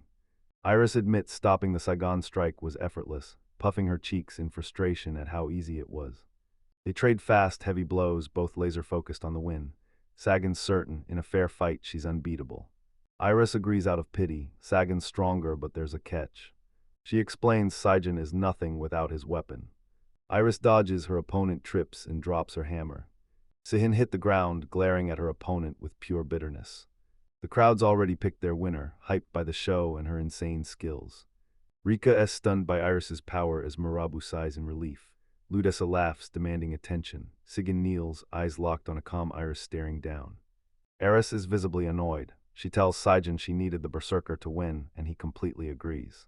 Sagan stands, snapping that if it were that easy, she'd be a berserker already. She claims a switch in her head needs flipping, leaving Iris and Ishutoto stunned by Saijin's bizarre secret. They demand to know how the switch works and how she did it before, but she's got no answers. Iris asks for the final berserker memory, and Sejin reveals it happened right before she left the village. Sigun's dying for a taste of the gnome festival's roasted griffin, but Iris is totally baffled by what she's trying to get from the gnome. Sigun's soul snapped the moment her mom devoured the griffin she craved. Iris thinks loss triggers her power, but Isuto blames external factors. To find the truth, she starts an experiment. Saijin grins, thrilled to drag Ishuto down, while Ishuto is left completely clueless. The dwarf girl froze in disbelief, and the trio watching from afar was just as stunned. Iris yells for Isuto to run, grabs his hand, and bolts from the battlefield. Ludessa admires the emotional chaos, while Rika eyes Saijin nervously. Saijin grabs her hammer, muttering, "Ishut's my husband, so why'd they take him?" She glared at the fleeing couple, whispering she'd never forgive Iris. The Trinity trembles, winds howl near Saigon, kicking up dust. Sion triggers berserker mode, turning deadly serious. Ludessa panics, realizing the dwarf was right about his level 13 power as he readies his strike. The couple pulls away, outrunning the giant gnome. Iris met her goal and waits for what's next. Sigun's ready to eliminate his target. With one step, the dwarf explodes forward, shattering the road beneath her. Ludessa and Marabu rush to catch up, desperate to see the finale. Only Rika worries for her friends, while Saijin charges toward his goal. Yusudo panics, shouting at Iris, "Is it okay to act like the madman Sigun's?" Iris says Sejin is the only one who acts like this. She's never heard of anyone else doing it.